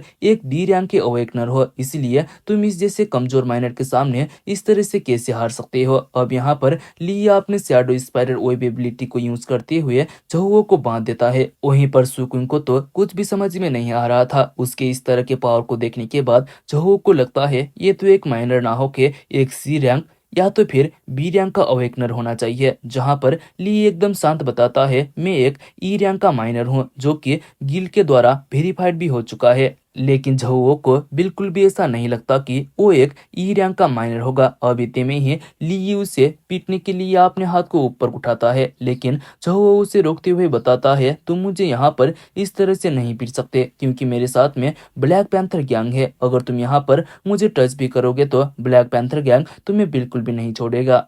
दरअसल ये ब्लैक पैंथर गैंग एक लोन देने वाला गैंग होता है, जिसको सुनने के बाद ली को तो काफी ज्यादा गुस्सा आ गया और वो काफी जोर जोर से उसके मुंह पर पंच मारने लगता है। वहीं पर सुकुंग तो डर के मारे काफी जोर जोर से चिल्लाने लगती है। अब ली ये चहुओ को एक किक मार के दूर फेंक देता है। वहीं पर उसके फोर्स की वजह से सुकुंग भी जमीन पर जाकर गिरती है। ली के हाथ से इतना ज्यादा पिटाई खाने के बाद चहुओ को मुंह से खून निकलने लगा। ली ये बताता है, जिस चीज से मुझे इतना ज्यादा नफरत है उस चीज के बारे में तुम्हें नहीं बोलना चाहिए था। अब इतने में ही पीछे से वांगडाफे आकर अपने सोर्स से ली के ऊपर अटैक करने लगा, लेकिन ली यहाँ पर अपनी एनर्जी से ही उसको दूर फेंक देता है और फिर वो झहुओ की तरफ जाने लगा। लेकिन अब यहाँ पर झहुओ इतना ज्यादा डर चुका था कि वो इसको अपना गलती मानते हुए उसे 1 लाख पैसे ऑफर करता है। साथ ही में अब वो ली के साथ में दोस्ती भी करना चाहता था, लेकिन ली उसके पास जाकर कहता है, तो क्या फिर तुम यहाँ पर एक स्लैब के बस 2000 देना चाहते हो? तो फिर तुम यहाँ पर और भी ज्यादा पिटना डिजर्व करते हो। लेकिन यहाँ पर झहुओ और भी ज्यादा पिटाई खाना नहीं चाहता है, इसलिए अब वो उसको 1 मिलियन पैसे ऑफर करता है। जहाँ पर ली दोबारा अपने स्पाइडर वेब से उसको पकड़ते हुए कहता है, क्या तुम यहाँ पर ज्यादा इंटरेस्ट लेना पसंद नहीं करते हो? तुम अब यहाँ पर अपना रेट खुद कर सकते हो। जो मैंने यहाँ पर तुमको 50 स्लैप मारा था वो तो बस एक इंटरेस्ट था। अब यहाँ पर मेन प्रिंसिपल लेने की बारी आ चुकी है। लेकिन वो दोबारा बिल्कुल भी पिटाई नहीं खाना चाहता था, इसलिए अब वो एक वीआईपी कार्ड निकाल कर ली को देता है, जिसमें पूरे 5 मिलियन पैसे होते हैं और साथ ही में चहो के पास भी इतने ही पैसे होते हैं। उस वीआईपी कार्ड को देखने के बाद ली खुद से ही कहने लगा, ये तो यानजी ग्रुप का वीआईपी कार्ड है। इसका मतलब यानजी ग्रुप का लोन कलेक्ट करने वाला इंसान तुम ही हो और इस तरह से मुझे माइन पर जाने के लिए फोर्स किया करते थे। इसलिए अगर मैं इस जगह पर झहुओ को छोड़ दूंगा तो और भी लोग बाहर आएंगे और उसके बाद खेल में मजा आएगा। वहीं पर झहुओ वीआईपी कार्ड देते हुए बता रहा था, अगर तुम मुझे पीट पीट कर जान से भी खत्म क्यों ना कर दो, तब भी मेरे पास इसके अलावा कुछ भी नहीं है। और ब्लैक पैंथर गैंग ने पिछले कुछ सालों में मुझसे कुछ पैसे ले लिए हैं। बस तुम ये समझो कि ये पैसे उसके असली मालिक को मिल चुके हैं। ली भी उस वीआईपी कार्ड को लेते हुए उसे छोड़ देता है। वो जोर जोर से खांसने लगा। ली उस कार्ड को लेकर उस जगह से चले जाता है। अब इतने में ही सुक्विंग आकर झहुओ को जमीन से उठाते हुए उसका हाल पूछती है, लेकिन झहुओ को काफी ज्यादा गुस्सा आ गया था। वो कहता है तुम तो बोल रही थी कि वो तो बस एक माइनर है। सुक्विंग कहती है आखिरकार उसको भी पता नहीं है कि वो अचानक से इतना ज्यादा पावरफुल कैसे बन गया। झहुओ उसके गाल पर स्लैप मारते हुए कहता है अगर तुम नहीं बताती कि वो बस एक मामूली सा माइनर है तो आज मैं इस अवस्था पर बिल्कुल भी नहीं होता। उसके स्लैप की वजह से सुक्विंग का चेहरा बिगड़ जाता है। वो जमीन पर जाकर गिरती है।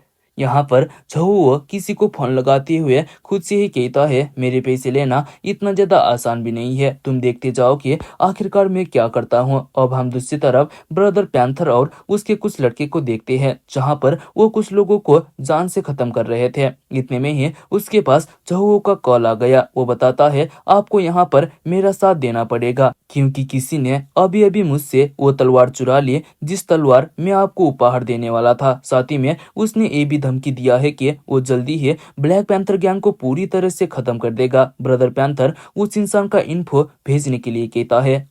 और वो उस जगह से निकलने लगते हैं, जहां पर एक लड़का ब्रदर पैंथर से पूछता है कि आखिरकार बाकी सामान का क्या करना चाहिए, लेकिन ब्रदर पैंथर अपना काफी खतरनाक एबिलिटी को यूज करते हुए वहां के मरे हुए लोगों को पीस पीस पर कर देता है। सच में उसका पावर काफी ज्यादा खतरनाक था। वो बताता है यहाँ पर झहुओ ने जिस इंसान के बारे में बताया था उसे तुम्हें किसी भी हालत पर मारना पड़ेगा, चाहे ये लाइफ एंड डेथ का ही सिचुएशन क्यों ना हो। अब हमें यहाँ पर बताया जाता है कि यहाँ पर ली के पेरेंट्स के डेथ के पीछे का कारण सबसे ज्यादा ब्लैक पैंथर गैंग का ही है, जो कि यानजी कॉरपोरेशन ग्रुप के लिए कर्ज वसूलता है। और यहाँ पर ली का कर्ज ब्लैक पैंथर गैंग द्वारा ही चुकाया जा रहा है। अब हमें यहाँ पर दूसरी तरफ ली को एक यहाँ पर मोस्टर हंटिंग गिल पर दिखाया जाता है, जहाँ पर वो खुद के लिए मिशन लेने के लिए गया था। एक इंसान उसके पास आकर पूछता है क्या मैं आपकी मदद कर सकता हूँ, जहाँ पर ली बताता है मैं एक ई रैंक का एसेंडर हूँ, इसीलिए क्या मुझे यहाँ पर मेरे लिए एक सुइटेबल मिशन मिल सकता है। अब ए रैंक का नाम सुनने के बाद वहाँ पर बाकी सभी लोग उसका मजाक उड़ाने लगते हैं। एक बताता है शायद यहाँ पर एक ई रैंक का ट्रेस गलत जगह पर आ चुका है, क्योंकि यहाँ पर सबसे लो मिशन भी डी रैंक पर होता है। इस तरह से तो ली खुद को मारने की कोशिश कर रहा है, और आखिरकार एक ई रैंक के अंदर इस तरह से लाउडली बात करने की हिम्मत कहाँ से आती है। अब इतने में ही वहाँ के एक स्टाफ ई रैंक को बाहर खड़े होने के लिए कहता है, क्योंकि अगर किसी टीम को तुम्हारी जरूरत पड़ेगी तो तुम उनके साथ जा सकते हो। वहाँ पर बाकी लोग भी कहने लगते हैं बाहर डोर के सामने गार्बेज पड़ा है, तुम वहाँ पर जाके खड़े हो सकते हो, क्योंकि एक ट्रैश के साथ में ही खड़ा होना चाहिए। अब इतने में ही उसके फोन पर एक नोटिफिकेशन आता है, जहां पर वो सारे पैसे लोन शार्क द्वारा वापस चले गए थे। अब ली के पास एक भी पैसा नहीं बचता, लेकिन वो इसे ज्यादा ध्यान नहीं देता, क्योंकि फिलहाल उसका यहाँ पर मेन प्रायोरिटी यहाँ पर मिशन को हासिल करना है। अब इतने में ही वहाँ पर एक मिस क्यून नाम की लड़की आती है, जिसके प्रेजेंट पर सभी के शरीर से पसीने आने लग जाते हैं, क्योंकि उनके ऊपर काफी स्ट्रॉन्ग प्रेशर फील हो रहा था। इसलिए उनको लगता है जरूर ये बी रैंक की एसेंडर होना चाहिए। वो तो यहाँ पर हिल भी नहीं पा रहे होते हैं। सभी लोग सोचने पड़ जाती है कि आखिरकार एक बी रैंक यहाँ पर किस काम के लिए आई हुई है। वहीं पर ली को उसके पिर्जन पर कुछ भी नहीं हो रहा था। वो अपने शैडो आई की मदद से उसको देखते हुए खुद से ही कहता है इसके पास इतना ज्यादा खतरनाक पावरफुल एनर्जी मौजूद है, लेकिन वो फिर भी एक अमीर और नाजुक लड़की जैसी दिखती है, और मुझे यहाँ पर उसके पास कोई भी मर्डरस इंटेंट सेंस नहीं हो रहा है। क्या उसने यहाँ पर इसको छुपा रखा है। अब इतने में ही वहाँ पर एक इंसान सभी लोगों को बताता है डी रैंक बीस टेबिस के लिए डी रैंक एडवांसर की जरूरत है, जो कि एक माइनर के रूप में काम कर पाए। क्या यहाँ पर इसके लिए कोई इंटरेस्टेड है। वहीं पर बी रैंक के सामने ली को एकदम सही सलामत देखने के बाद बाकी लोग काफी ज्यादा हैरान हो गए थे। वो तो बात करने लगते हैं कि क्या ये इंसान एक ई रैंक का नहीं है, आखिरकार वो ई रैंक पर होने के बाद भी बी रैंक की ओरा के सामने क्यों रिएक्ट नहीं कर रहा है। अगर लेवल के आधार में बात किया जाए तो अभी उसको उसके घुटने पर बैठना चाहिए था, क्योंकि यहाँ पर तो हमारे पैर भी कांप रहे हैं। वहीं पर ली भी खुद से ही कह रहा था ऐसा लगता है उनके साथ में जाने वाला इंसान मैं ही हूँ। वहीं पर मिस क्यून भी ली को अपने सामने इतना ज्यादा शांत देखने के बाद खुद से ही कहती है ये तो बस एक माइनर है, लेकिन वह बी रैंक के प्रेशर के सामने भी एकदम सही सलामत है। सच में ये काफी ज्यादा इंटरेस्ट इंटरेस्टिंग इंसान है। अब वहाँ पर एक इंसान मिस क्यून को बताता है, यहाँ पर हमारे पास काफी सारे डी रैंक के एडवांसर है, क्या आप उनको देखना चाहोगे? लेकिन मिस क्यून को अब किसी की भी जरूरत नहीं थी, क्योंकि उसके नजर में तो ली आ चुका था। वो आदमी बताता है कि यहाँ पर ली लास्ट पर आया था, इसलिए उसने यहाँ पर रजिस्टर भी नहीं किया है। साथ ही में वो रूल्स के खिलाफ भी होता है, क्योंकि ली तो लाइन पर भी नहीं लग रहा था। मिस क्यून यहाँ पर काफी ज्यादा गुस्से में बताती है, यहाँ पर मैं खुद रूल को बनाती हूँ, इसलिए मुझे सिखाने की कोशिश ना करो। अब वो इंसान कुछ भी बोल नहीं पाया। ली भी उसके पीछे पीछे चला जाता है। वहीं पर एक स्टाफ सोच रहा था, मैंने पहली बार मिस क्यून को व्यक्तिगत रूप से पिक करते हुए देखा है, आखिरकार ये माइनर कौन हो सकता है? अब कुछ समय के बाद मिस क्यून का ग्रुप एक डंजन के अंदर आ चुका था। उसके साथ में और भी काफी सारे वॉरियर होते हैं। यहाँ पर उन्होंने काफी सारे मोस्टर को मार दिया था। उन मोस्टर को तो उनके सामने खड़ा होने का चांस भी नहीं मिल रहा था, क्योंकि यहाँ पर उनका टीम वर्क काफी अच्छा होता है। इसलिए ली को लग रहा था शायद सब कुछ स्मूथ चलेगा, लेकिन इतने में ही उसको कुछ अजीब लगा। वह अपने शैडो आई को यूज करके नीचे देखता है, जहाँ पर डी रैंक के काफी सारे मोस्टर होते हैं, जिसके बारे में तो उन लोगों को कुछ भी पता नहीं होता। टाइटन शैडो बाहर आते हुए बताता है, यहाँ पर तुम्हारा शैडो आई 2 लेवल पर पहुंच चुका है, जो कि उन जैसे ट्रेस के सोच से काफी ज्यादा दूर है। लिए खुद से ही कहता है, मैं इसे समझ सकता हूँ, भले ही इसके बारे में बाकी लोगों को पता नहीं है, लेकिन उस अमीर लड़की को तो इसके बारे में जरूर पता होना चाहिए, या तो फिर उसको इसके बारे में पहले से ही पता है, लेकिन उसने किसी कारण के वजह से इसको छुपा कर रखा होगा। अब इतने में ही एक लड़का मिस क्यून को बताता है, खुफिया जानकारी के अनुसार आप जिस स्टारलाइट क्रिस्टल का तलाश कर रही हो वो ठीक इसके अंदर है। अब मिस क्यून यहाँ पर ली को अपने साथ में आने के लिए कहती है, जिसकी वजह से ली खुद से ही कहने लगा, आखिरकार यहाँ पर क्या हो रहा है? उसको पता है कि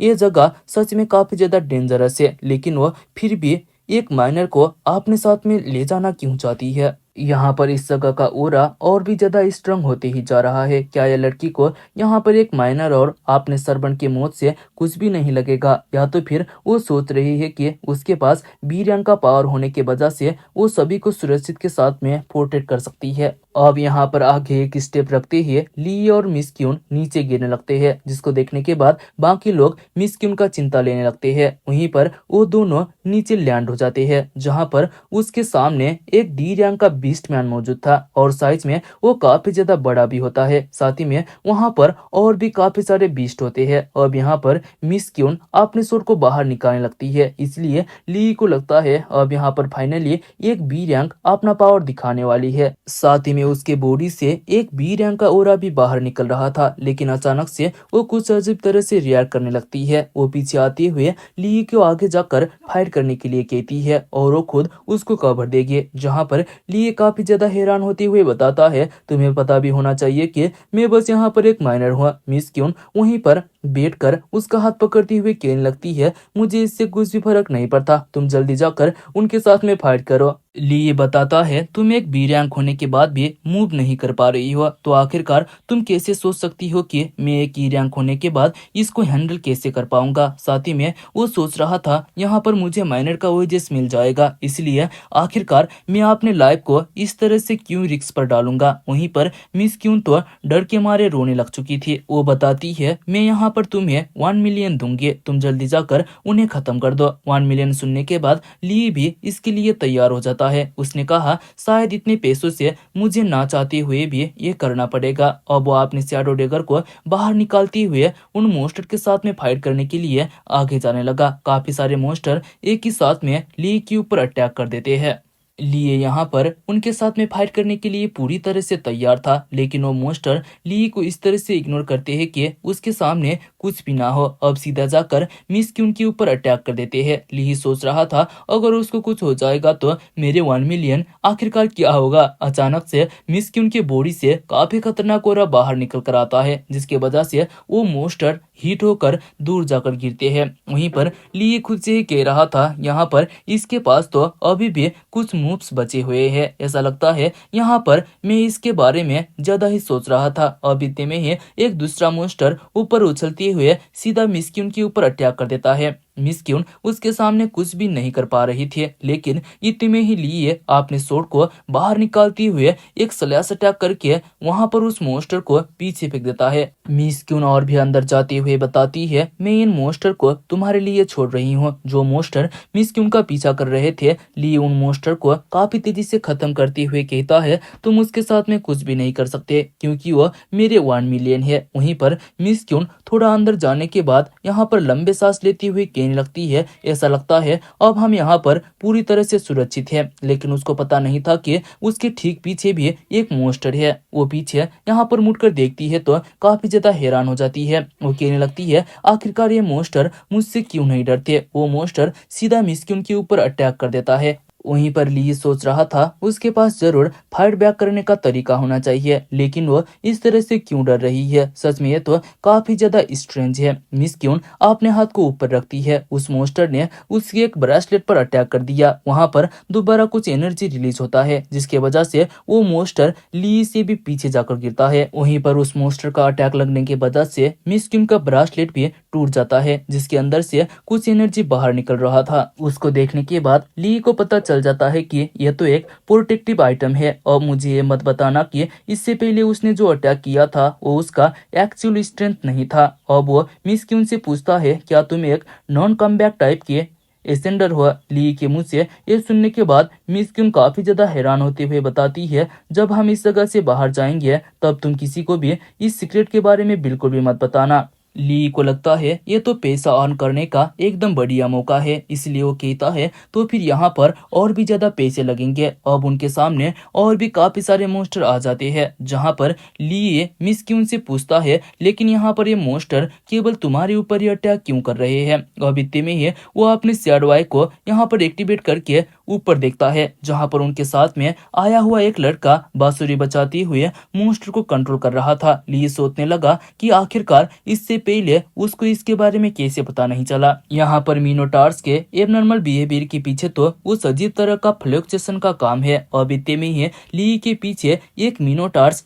उसके ऊपर अटैक कर देता है, लेकिन ली पीछे मुड़कर आगे जाते हुए अपने स्वॉर्ड से अटैक करके उसके सर को अलग कर देता है। अब वहां पर और भी काफी सारे मिनोटार्स गैदर होने लगते हैं। इसके अलावा यहाँ पर ली अपने पूरी स्ट्रेंथ को यूज भी नहीं कर सकता था, क्योंकि वह अपने स्किल को यूज करेगा तो यहाँ पर मिस क्यून भी हर्ट हो जाएगी और मैं जल्दी ही उसे खत्म नहीं करूंगा तो मैं जल्दी ही यहाँ पर थक जाऊंगा। और वो फिर सोचता है उस इंसान का टारगेट मिस क्यून है, इसलिए मुझे इसके खिलाफ उसको करते हुए मिस क्यून को उसे देना होगा। और वो आगे आते हुए अपने शैडो चेन को यूज करके सभी मोस्टर के पैर को बांध देता है और काफी जोर जोर से मिस क्यून के बारे में बताने लगा, यहाँ पर तुम्हारे दोनों प्रोटेक्टिव आर्टिफैक्ट खत्म हो चुके हैं और तुम बस एक नॉन कॉम्बैट टाइप के एडवांस बीइंग हो, इसलिए तुम्हें यहाँ पर होशियार रहना चाहिए वरना तुम मारी जाओगे। दरअसल वो इस तरह से उस लड़के को बाहर निकलना चाहता था। उसको इस तरह से जोर जोर से सब कहता हुआ देखकर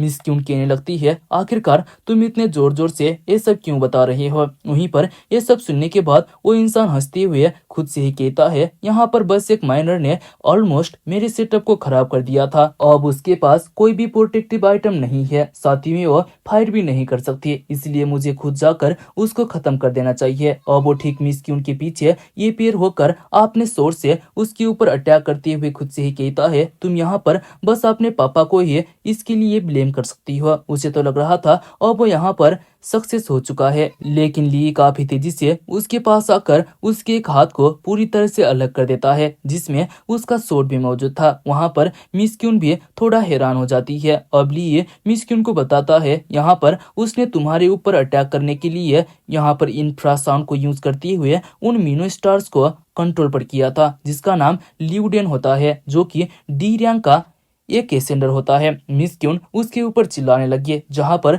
ल्यूडेन काफी जोर जोर से हंसते हुए कहता है, एक माइनर को देखने के बाद मैं सच में काफी ज्यादा लापरवाही हो गया था, लेकिन तुम ये मत सोचना कि तुम यहाँ पर जीत चुके हो। इतना कहकर वो अपने बॉडी से एनर्जी रिलीज करके उन जिंदा और मरे हुए मिनोस्टार्स को एब्जॉर्ब करते हुए कहने लगा, अब मैं तुम्हें यहाँ पर दिखाऊंगा कि आखिरकार एक कंट्रोलर टाइप का एडवांस विंग कितना ज्यादा खतरनाक हो सकता है। और वहाँ पर जमीन भी हिलने लगता है। ली भी कहने लगा, ये तो एक सी क्लास का ओरा है। मिस क्यून भी काफी ज्यादा हैरान कहती है, यहाँ तो उसने खुद को ताकतवर बनाने के लिए बीस्टमैन के लाइफ फोर्स को एब्जॉर्ब कर रहा है। और वहाँ पर जमीन से लावा भी बाहर निकलने लगा। इसलिए मिस क्यून को पता चल जाता है कि ल्यूडेन यहाँ पर एक सी क्लास के लावा मिनोस्टार पर अपग्रेड होने वाला है। वहीं पर डी क्लास से सीधा सी क्लास में जाता हुआ देखकर ली भी काफी ज्यादा हैरान होता है, क्योंकि वो एक चीट स्किल होता है जो कि काफी ज्यादा वाइल्ड था। वहां पर उस लाभा को पूरी तरह से एब्जॉर्ब करने के बाद ल्यूडेन एक सी क्लास का लाभा मिनोस्टार पर कन्वर्ट हो जाता है और वो सच में काफी ज्यादा पावरफुल बन चुका था। वो सीधा उनके ऊपर अटैक कर देता है। वहीं पर लिए उसके अटैक को साइड पर करते हुए अपने सोर्ड की मदद से एक सील को क्रिएट करके उसे ब्लॉक करने लगा। लेकिन इतने में ही वहां पर काफी जोर का ब्लास्ट होता है, जिसकी वजह से ली का सील टूटने लगा। उसने खुद से ही कहा, तो क्या फिर यहाँ पर एक सी क्लास का डिस्ट्रक्टिव पावर ये है। और वो सील टूटने के वजह से ली थोड़ा जल गया। उसके मुंह और हाथ पर घाव भी बन जाता है। उसको इस तरह से हर्ट हुआ देखकर मिस क्यून उसका चिंता लेने लगती है। अब इतने में ही ली अपने शैडो वेव को यूज करते हुए उस ल्यूडेन को बांध देता है और फिर खुद मिस क्यून का हाथ पकड़कर उस जगह से काफी तेजी से निकलने लगा। ल्यूडेन उस शैडो वेव की वजह से हिल भी नहीं पा रहा था। मिस क्यून ली से पूछती है, क्या तुम्हारे पास भी एक कंट्रोलर टाइप का स्किल है। जहां पर ली बताता है, मैं ज्यादा समय तक उसे रोक नहीं पाऊंगा, इसलिए जब तक वो मेरे कंट्रोल पर है तुम भाग सकती हो, और जब तुम यहाँ पर बुलबुलिया तक पहुंच जाओगे तुम जितना हो सके उतना आगे की तरफ भागना। मिस क्यून पूछती है, क्या तुम मेरे साथ में नहीं आने वाले हो। जहाँ पर ली ने बताया,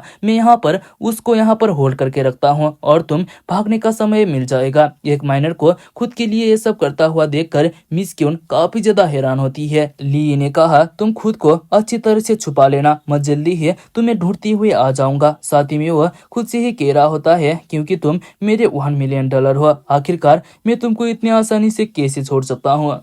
वहीं पर ल्यूडेन अब उस शैडो वेब से आजाद हो चुका था। वो आसपास देखता है तो वहां पर उसको वो दोनों दिखाई नहीं देते हैं और वो काफी ज्यादा परेशान होते हुए कहने लगा, आखिरकार वो दोनों कहां पर छुप गए। लेकिन ठीक उसके पीछे ली एक जगह पर बैठा हुआ था। वो पूछता है, क्या तुम यहाँ पर किसी को ढूंढ रहे हो। उसकी आवाज को सुनने के बाद ल्यूडेन काफी ज्यादा हैरान हो गया। वो पीछे मुड़कर देखता है तो वहां पर मिस क्यून नहीं होती है, इसलिए वो काफी ज्यादा गुस्से में ली के ऊपर अपने वेपन से अटैक करते हुए पूछता है कि आखिरकार क्यून कहाँ पर है।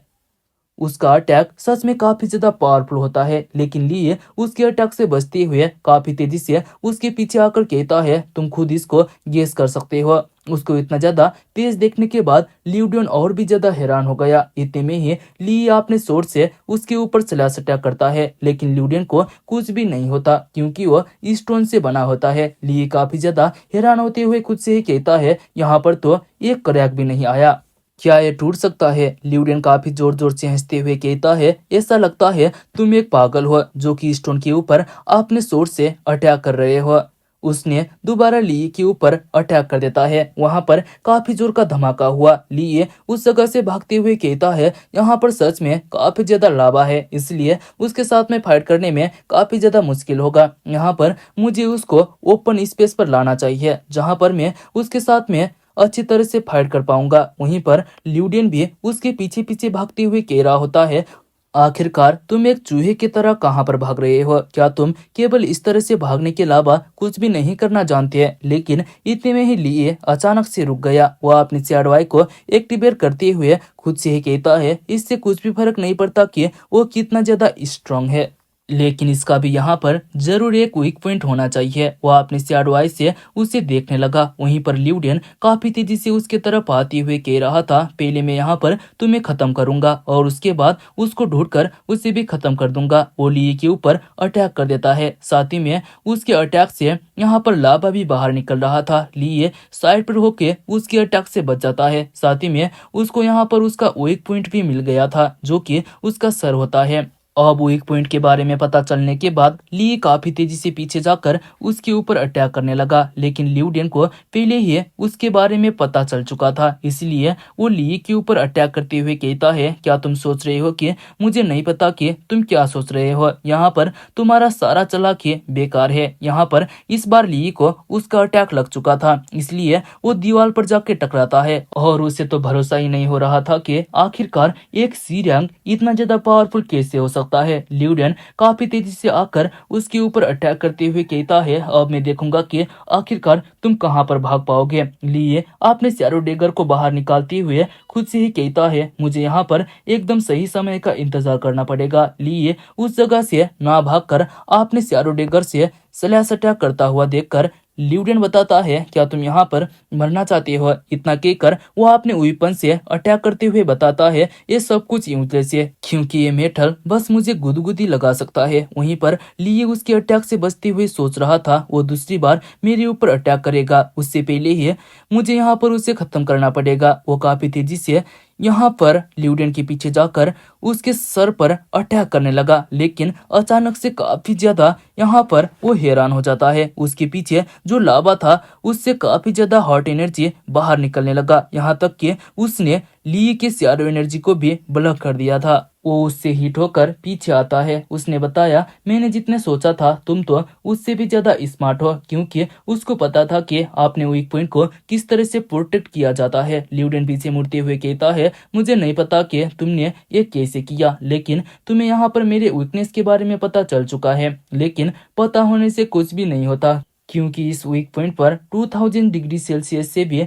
ज्यादा टेम्परेचर मौजूद है। इसीलिए तुम मेरी बात मानो और चुपचाप बता दो कि क्यून सीन कहाँ पर है, उसके बाद मैं तुम्हें छोड़ दूंगा। लेकिन ली बिना डरे यहाँ पर बताता है, मैं गद्दारों के ऊपर बिल्कुल भी भरोसा नहीं करता, जो कि यहाँ पर खुद को भी बेच चुका है। जिसको सुनने के बाद ल्यूडेन यानी कि लावा मिनोटार्स को काफी ज्यादा गुस्सा आ गया। वो चिल्लाते हुए कहता है, तो फिर तुम यहाँ पर मरना डिजर्व करते हो। वहीं पर ली भी उसके साथ में फाइट करने के लिए पूरी तरह से तैयार होता है।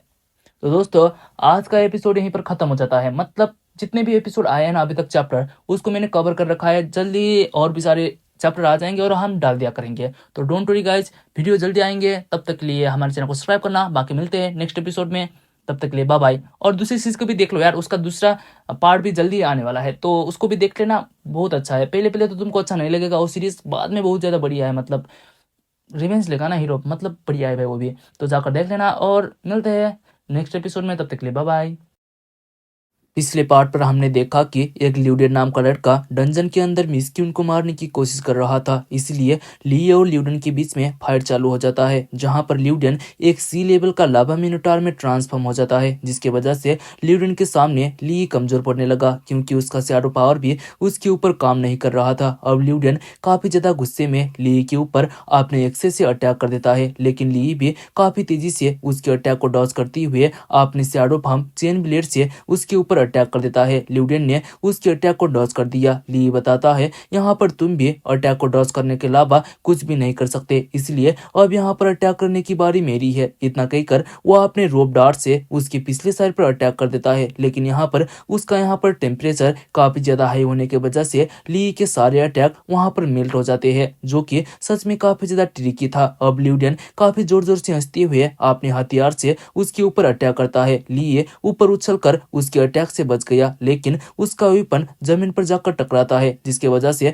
वहां पर काफी ज्यादा लावा बाहर निकलने लगा। साथ ही में वहां पर ली का काफी सारा शैडो एनर्जी खत्म हो गया था, इसीलिए अगर ऐसा ही चलता रहा तो वो जल्दी ही यहाँ पर मुश्किल में पड़ सकता है। उसके बाद यहाँ पर टाइटन शैडो, जिसका नाम क्यूंटियान होता है, उसकी मदद लेने के अलावा उसके पास कोई भी यहाँ पर चारा नहीं बचेगा। लेकिन इस तरह से ली अपने बॉडी का कंट्रोल उसे बिल्कुल भी देना नहीं चाहेगा, चाहे वो यहाँ पर मर ही क्यों ना जाए। और वो यहाँ पर अपने शैडो स्पेयर से उसके बैक साइड पर अटैक करता है, जिसके वजह से वो लाभा क्रैक होने लगा। ल्यूडेन काफी जोर से कराने लगता है, इसलिए अब वो अपने एक दूसरे स्किल को एक्टिवेट कर लेता है, जिसके वजह से उसका अटैक पावर 1200% और यहाँ पर क्रिटिकल रेट और स्पीड पूरे 200% से इंक्रीज हो जाते हैं। अब उसने अपनी एनर्जी को रिलीज किया, जिसके वजह से लिए पीछे आकर दीवार पर टकराता है। अचानक से उसके पावर को इंक्रीज होता हुआ देखकर उसे तो कुछ भी समझ में नहीं आ रहा था। वहीं पर ल्यूडेन कह रहा था, यहाँ पर एक माइनर ने सच में मेरा काफी ज्यादा हालत खराब कर दिया, लेकिन अब यहाँ पर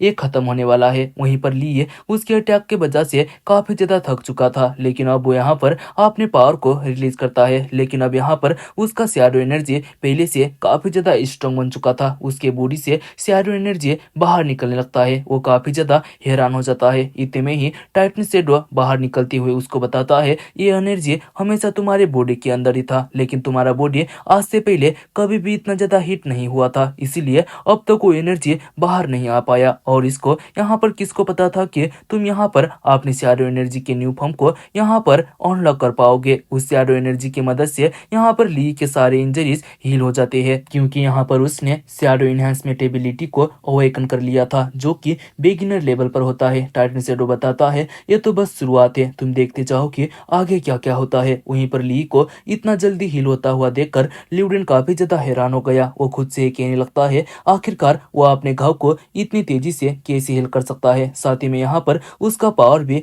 पहले से काफी ज्यादा इंक्रीज हो चुका है। और मैं यहाँ पर उसको ज्यादा रिकवर होने नहीं दे सकता। इतना कहकर वो सीधा अपने एक्सेस से उसके ऊपर अटैक कर देता है, लेकिन इस बार भी ली साइड पर होके उसके अटैक को डॉज करने में कामयाब हो जाता है। वहीं पर आपने अटैक को इस तरह से डॉज करता हुआ देखकर ल्यूडेन काफी ज्यादा हैरान और उसको काफी ज्यादा गुस्सा आने लगा। उसका स्पीड यहाँ पर पहले से 3 गुना ज्यादा बढ़ चुका था, और एक ही रैंक पर होने के बाद भी वो उसके यहाँ पर बढ़े हुए स्ट्रेंथ के सामने कैसे बच सकता है। उसे तो अब यहाँ पर लगने लगता है कि क्या सच में वो एक ई रैंक का अवेकनर हो सकता है। अब वो फिर अचानक से हंसते हुए बताता है, अब मैं यहाँ पर इस जगह को पूरी तरह से लावा में डिस्ट्रॉय कर दूंगा, और उसके बाद आखिरकार तुम भागकर कहाँ पर जाओगे। अब वो इतना कहकर उस जगह को डिस्ट्रॉय करने लगा, जिसके वजह से लावा बाहर निकल कर आने लगता है। उसे तो लग रहा था अब ली यहाँ पर जलकर मारा जाएगा, लेकिन अचानक से वो काफी ज्यादा हैरान हो जाता है, क्योंकि वहां पर जमीन ना होने के बाद भी ली एकदम सही सलामत लावा के ऊपर खड़ा होता है। अब ली को शैडो इनहेंसमेंट एबिलिटी के बारे में पता चलता है। साथ ही में अगर वो बिगिनर लेवल में इतना ज्यादा खतरनाक था, तो आखिरकार टॉप लेवल पर पहुंचने के बाद वो कितना ज्यादा खतरनाक होगा। अब वो ल्यूडेन को बताता है, अब यहाँ पर तुम्हारा टेम्परेचर कमजोर हो चुका है। वहीं पर ल्यूडेन को तो यहाँ पर भरोसा ही नहीं हो रहा था। वो काफी ज्यादा गुस्से में कहने लगा, यहाँ पर ये बिल्कुल भी नहीं हो सकता। ली बताता है, ऐसा लगता है अब तक तुम काफी ज्यादा इंजॉय कर रहे थे, लेकिन अब यहाँ पर मेरी बारी है। इतना कहकर वो अपने दोनों हाथ में यहाँ पर शैडो डेगर लेके उसके ऊपर अटैक कर देता है। अब यहाँ पर ल्यूडेन उसके सामने कुछ भी नहीं कर पाता। साथ ही में ली का डिफेंस, स्ट्रेंथ और स्पीड भी 200% से बढ़ गया था, इसीलिए वो स्लैश अटैक करके उसके एक हाथ को डिस्ट्रॉय कर देता है। ल्यूडेन को काफी ज्यादा गुस्सा आने लगा। वो उसे गाली देते हुए दूसरे हाथ से उसके ऊपर अटैक करता है, लेकिन ली थोड़ा पीछे आते हुए दूर से ही स्लैश अटैक करके उसके दूसरे हाथ को भी यहाँ पर डिस्ट्रॉय कर देता है, क्योंकि शैडो इनहेंसमेंट की मदद से उसका अटैक रेंज और यहाँ पर डैमेज भी बढ़ गया था। लेकिन यहाँ पर दोनों हाथ डिस्ट्रॉय हो जाने के बाद भी ल्यूडेन वहां पर लाभा की मदद से अपने हाथ को रीजनरेट कर लेता है। वो काफी जोर जोर से हंसते हुए बताता है, जब तक यहाँ पर इस जगह पर लाभा है तब तक मैं यहाँ पर लाखों बार खुद को रीजनरेट कर सकता हूँ, और तुम्हारा सारा अटैक मेरे सामने यूजलेस हो जाएंगे। लिया अपने शैडो आई को यूज करते हुए बताता है, लेकिन मुझे ऐसा बिल्कुल भी नहीं लगता, क्योंकि यहाँ पर तुम्हारा एनर्जी फ्लक्चुएशन कमजोर हो रहा है। ल्यूडेन काफी ज्यादा गुस्से में अपने 2x एक्सेस से ली के ऊपर अटैक करते हुए बताता है, अगर तुम्हें भरोसा नहीं हो रहा है तो तुम यहाँ पर आकर दोबारा इसको ट्राई कर सकते हो। वहीं पर ली के बॉडी से भी शैडो एनर्जी बाहर आ रहा था। अब वो काफी तेजी से उसके ऊपर अटैक करने लगता है, जिसके वजह से यहाँ पर ल्यूडेन दोबारा उसके पावर के सामने कुछ भी नहीं कर पाया, क्योंकि ली ने काफी तेजी से उसके ऊपर अटैक किया था। ल्यूडेन को कुछ पता चल पाता उससे पहले ही ली ने दोबारा उसके हाथ को डिस्ट्रॉय कर दिया। वो पूछता है, आखिरकार ये कैसे पॉसिबल हो सकता है। यहाँ पर ली ने बताया, यहाँ पर उसका एनर्जी पहले से ही लिमिट तक पहुंच चुका है, इसलिए तुम यहाँ पर चुपचाप सरेंडर कर दो, क्योंकि तुम्हारे पास इसके अलावा दूसरा ऑप्शन बिल्कुल भी नहीं है। अब यहाँ पर ल्यूडेन ली को रोकते हुए पूछता है, यहाँ पर हम दोनों के बीच में कोई भी पर्सनल दुश्मनी नहीं है, इसलिए हम दोनों के बीच में लाइफ एंड डेथ बैटल नहीं होना चाहिए। ली बताता है तुमने यहाँ पर एकदम सही कहा, लेकिन मिस क्यून यहाँ पर मुझे यहाँ पर $1 मिलियन दे रही है ताकि मैं उसको अच्छी तरह से सेफ रखूं। ल्यूडियन उसको बताने लगा अगर तुम यहाँ पर उस मिस क्यून को मेरे हवाले कर दोगे तो, और उसके बाद जब मैं यहाँ पर रंग सिटी पर वापस चले जाऊंगा मैं तुम्हें 5 मिलियन पैसे दे दूंगा। जहाँ पर ली कहता है क्या तुम यहाँ पर रंग सिटी पर वापस आने के बाद मुझे धोखा देने के बारे में तो नहीं सोच रहे हो, और इसके अलावा तुम मेरे पीछे पड़ जाओगे तो मैं यहाँ पर 1 मिलियन पैसे के साथ ही साथ में अपनी जान को भी घुमा दूंगा। जहाँ पर ल्यूडन कहने लगा वो बिल्कुल भी ऐसा नहीं करेगा, अगर एक बार यहाँ पर डील हो जाता है तो वो उसको पूरा करके ही छोड़ता है। ली ने उसको थैंक्स कहा क्योंकि उसने यहाँ पर उसको ये याद दिलाने में मदद किया था कि आखिरकार वो कितना ज्यादा डिसलॉयल है। और वो फिर उसको बताता है तुम जैसे एक डिसलॉयल गद्दार इंसान मिस किम के पापा साओसन के लिए काफी ज्यादा मायने रखता है, और मुझे पूरी तरह से यकीन है कि वो अपनी बेटी को चोट पहुंचाने वाले इंसान को मारना जरूर पसंद करेंगे। इसलिए अगर मैं यहाँ पर लाओ सिंह की बेटी और तुम जैसे गद्दार को पकड़ूंगा तो यहाँ पर मेरे लिए काफी ज्यादा फायदा होगा, जो कि 5 मिलियन पैसे से भी बहुत ज्यादा है। अब ल्यूडियन यहाँ पर सोचने लगता है अगर मैं यहाँ पर साओ सिंह के हाथ में आ जाऊंगा तो वो मुझे यहाँ पर खत्म कर देगा, साथ ही में ऑर्गेनाइजेशन मेरी फैमिली को भी बिल्कुल भी नहीं छोड़ेगा। अगर ऐसा होगा तो मैं यहाँ पर मुझे ब्लेम मत करना कि आखिरकार इसके बाद क्या होगा। इतना कहकर वो अपने हाथ पर इस डंजन के गेट के फ्रैगमेंट को बाहर निकाल लेता है क्योंकि वो उसको डिस्ट्रॉय करना चाहता है। अब वहां पर उसको देखने के बाद टाइटन शैडो कहने लगा यहाँ पर उसके पास डंजन के गेट का फ्रैगमेंट है, अगर वो फ्रैगमेंट यहाँ पर डिस्ट्रॉय हो जाएगा तो इंट्रांस भी पूरी तरह से डिस्ट्रॉय हो जाएगा और हम यहाँ पर इसी जगह पर ट्रैप हो जाएंगे, क्योंकि वो फ्रैगमेंट यहाँ पर डंजन और आउटसाइड वर्ल्ड को कनेक्ट करता है। जिसको सुनने के बाद ली भी काफी ज्यादा हैरान हो गया क्योंकि वो इस तरह से यहाँ पर ट्रैप होना बिल्कुल भी नहीं चाहेगा। ल्यूडियन काफी जोर जोर से हंसते हुए कहने लगा अब यहाँ पर मुझे ये सब करने के लिए तुमने ही मजबूर किया है। अब यहाँ पर उसको अपने हाथ से डिस्ट्रॉय करने लगा, लेकिन लिए काफी तेजी से आकर उसके हाथ से उस फ्रैगमेंट को छीन लेता है। यहाँ पर ल्यूडियन को पता ही नहीं चलता, अचानक से यहाँ पर फ्रैगमेंट उसके हाथ से गायब होता हुआ देखकर वो काफी ज्यादा हैरान हो गया। अब उस फ्रैगमेंट को लेने के बाद ली उसके वीक पॉइंट पर सीधा अपने डेगर से अटैक कर देता है, जिसके वजह से ल्यूडियन काफी जोर जोर से कराने लगा। अब वो पूरी तरह से डिस्ट्रॉय होके जमीन पर गिर गया और उसको यहाँ पर ल्यूडियन की बॉडी से एक एनर्जी कोर मिलता है। उसको कंज्यूम करने के बाद यहाँ पर ली का शैडो आई अपग्रेड होकर अल्टीमेट शैडो आई पर कन्वर्ट हो जाता है। अब अचानक से डंजन भी कोलैप्स होने लग जाता है क्योंकि उसके अंदर के सारे मोस्टर मारे जा चुके थे। अब कुछ समय के बाद सभी लोग डंजन से बाहर आ जाते हैं। अब यहाँ पर उस जगह कोलैप्स होने की वजह से मिस्क्यून के साथ में आए हुए बाकी अवेकनर काफी ज्यादा डर गए थे। वहीं पर मिस्क्यून ली को बता रही थी मुझे यहाँ पर बिल्कुल भी पता नहीं था कि एक ही रैंक इतना ज्यादा पावरफुल हो सकता है। अगर तुम चाहती हो तो हमारे लॉन्गमैन थर्ड स्ट्रीट को ज्वाइन कर सकते हो। मेरे पापा बिल्कुल भी तुम्हारे साथ में बुरा व्यवहार नहीं करेंगे, लेकिन यहाँ पर लिए फिलहाल के लिए किसी भी फैक्शन को ज्वाइन करना नहीं चाहता था। साथ ही में वो मिस्क्यून को बताता है मुझे उम्मीद है कि मेरे पावर के बारे में तुम किसी को भी नहीं बताओगे। मिस्क्यून भी यहाँ पर ली को उसका 1 मिलियन देते हुए एक बार अच्छी तरह से सोचने के लिए कहती है, क्योंकि अगर ली उसकी फैक्शन को ज्वाइन करेगा तो यहाँ पर ली को काफी ज्यादा फायदा हो सकता है। लेकिन ली ने पहले ही इसके बारे में सोच लिया था। वो उसको थैंक्स कहते हुए अपने शॉट को बाहर निकाल कर यहाँ पर पूछता है क्या तुम्हारा लॉन्गमैन थर्ड स्ट्रीट इसको ले सकता है। उस शॉट के अंदर कोई भी एनर्जी फ्लक्चुएशन नहीं हो रहा था, लेकिन उसका मटेरियल सच में काफी ज्यादा रेयर होता है। इसलिए मिस क्यून बताती है मैं इसको यहाँ पर ऑक्शन के लिए ले जा सकती हूँ और जितना भी यहाँ पर इसका अर्थ रहेगा वो तुम्हें जल्दी ही मिल जाएगा। ली भी यहाँ पर उस शॉट को वहीं पर छोड़कर उस जगह से चले जाता है। साथ ही में उसको लग रहा था मिस क्यून को यहाँ पर वेपन के बारे में काफी अच्छा नॉलेज है। अगर वो यहाँ पर इसको अच्छी तरह से पहचानने में कामयाब हो जाएगी तो मैं आने वाले टाइम पर उसके साथ में और भी सारा डील कर सकता हूँ।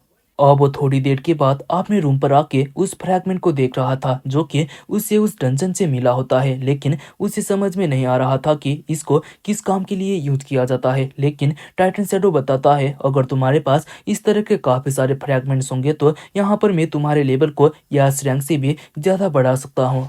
साथ ही में वो खुद से ही कह रहा था, यहाँ पर गेट के फ्रैगमेंट्स दोबारा दिखाई दे रहे हैं, इसलिए क्या वो लोग यहाँ पर अभी भी सक्रिय हो सकते हैं। मुझे यहाँ पर तेजी से रिकवर करना पड़ेगा, क्योंकि हमें बाद में जाकर उन चीजों से भी यहाँ पर लड़ना पड़ेगा जो कि इंसानी समझ से बहुत ज्यादा परे है। वो सोचता है क्या मुझे यहाँ पर अभी उसको इसके बारे में बता देना चाहिए, लेकिन और फिर वो सोचता है अगर मैं इतना जल्दी उसको इसके बारे में बता दूंगा तो वो बेकार में डर जाएगा, इसलिए सबसे पहले उसको स्ट्रांग होने की जरूरत है।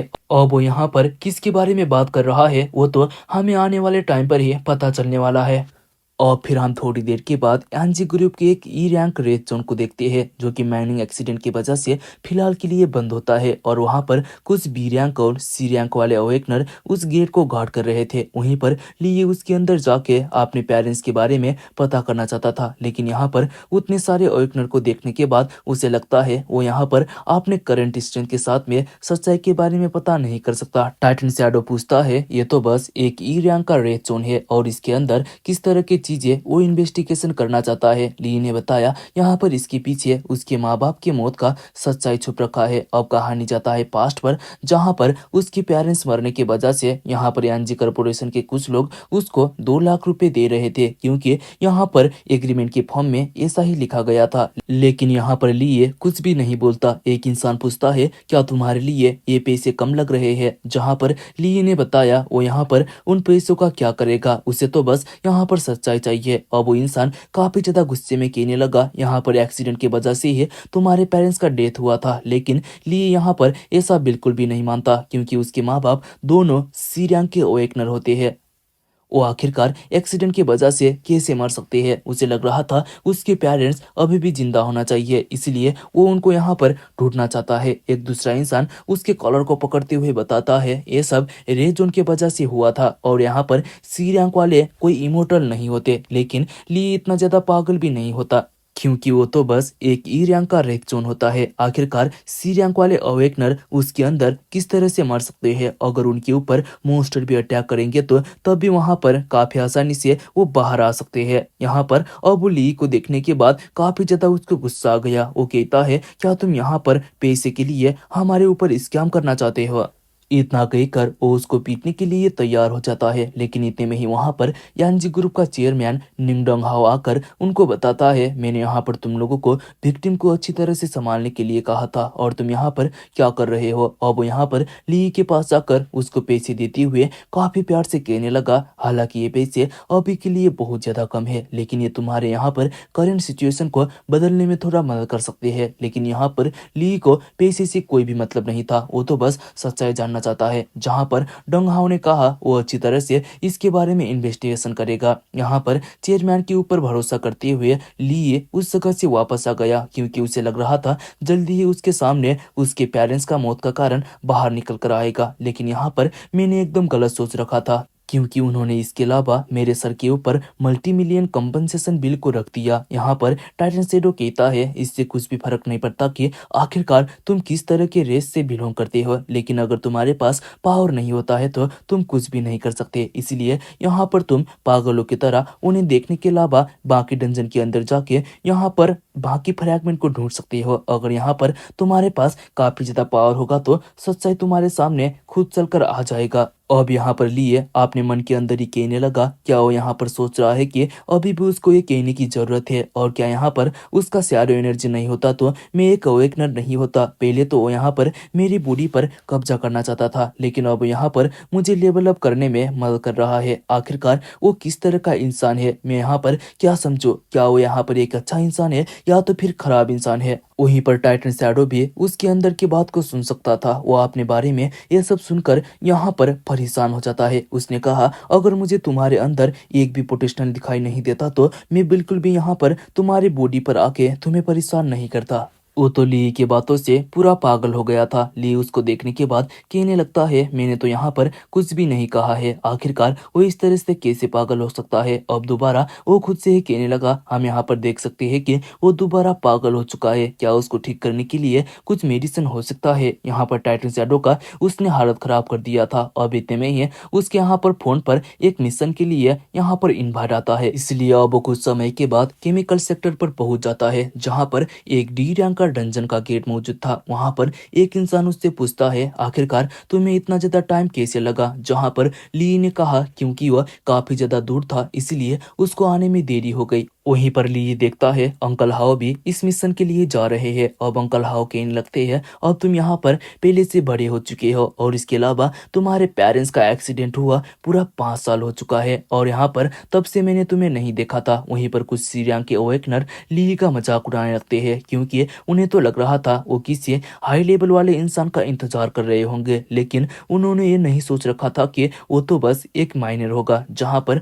वो इंसान उनसे माफी मांगते हुए बताता है, यहाँ पर इस मिशन पर माइनिंग भी इन्वॉल्व है, इसलिए हम नहीं चाहते कि यहाँ पर काम करते समय इवल वर्स को कोई भी मुश्किल हो। यहाँ पर लोग इतना ज्यादा टाइम बर्बाद नहीं करने के लिए कहते हैं। साथ ही में उनको डंजन के अंदर यहाँ पर आइस क्रिस्टल कोर को बाहर लाना था। वहीं पर एक डी रैंक के डंजन के अंदर 4 सी रैंक को जाता हुआ देखकर उसको थोड़ा अजीब लगता है। साथ ही में उसको वो इंसान अच्छे बिल्कुल भी नहीं लग रहे थे। इसके अलावा ली को पता चल चुका था कि वहां पर उनके अलावा भी यहाँ पर बाकी दूसरा सी रैंक भी डंजन के अंदर जा रहा है। वहीं पर एक इंसान उन सभी को गेट के अंदर जाता हुआ देख रहा था। वो बताता है, यहाँ पर फाइनली मेरे खिलौने आ चुके हैं, इसलिए अब यहाँ पर हंटिंग करने का समय आ चुका है। दरअसल वो यहाँ पर ब्लैक पैंथर गैंग का मेंबर ब्लड लियोपार्ड होता है। वहीं पर दूसरी तरफ ली और बाकी लोग डंजन के अंदर जा चुके थे, जहाँ पर अंकल हाउ उससे पूछते हैं, क्या तुम यहाँ पर प्रोटेक्टिव सूट को नहीं पहनोगे? जहाँ पर ली ने कहा अब वो यहाँ पर एक इवल्वर बन चुका है, इसलिए उसको इसकी कोई भी जरूरत नहीं पड़ेगी। वहीं पर यहाँ पर सीरिया के इवल्वर उसका मजाक उड़ा रहे थे। यहाँ पर एक कहता है, यह तो सच में काफी ज्यादा रेयर है जो कि एक इवल्वर माइनर है। दूसरे ने कहा, यहाँ पर तुम्हें अच्छी तरह से बात करना चाहिए क्योंकि वह सभी ट्रैश लोगों का किंग है। वो जोर जोर से हंसने लगते हैं। जहाँ पर अंकल हाओ ली को बताते हैं, हमें यहाँ पर उन लोगों को प्रोवोक नहीं करना चाहिए क्योंकि वो हमसे काफी ज्यादा पावरफुल है। जहाँ पर ली ने बताया वो उतना ज्यादा रेकलेस भी नहीं है। वहीं पर साथ ही में उसको अपने नजदीक पर एक यहाँ पर मर्डरस ऑरा भी फील हो रहा था। इतने में ही उसको इंसान यहाँ पर दिखाई भी देता है जो कि उसका पीछा कर रहा था। इसलिए उसको लगता है यहाँ पर उन सीरिया को भी जरूर इसके बारे में पता होगा। क्या वो यहाँ पर उसको छुपाने की कोशिश कर रहे हैं या तो फिर उनके पास कोई दूसरा प्लान है। अब इतने में ही पीछे से वो लोग ली को ट्रैश भरते हुए जल्दी जल्दी आगे बढ़ने के लिए कहते हैं। वहीं पर अंकल हाओ भी उनसे काफी ज्यादा डरे हुए थे। ली को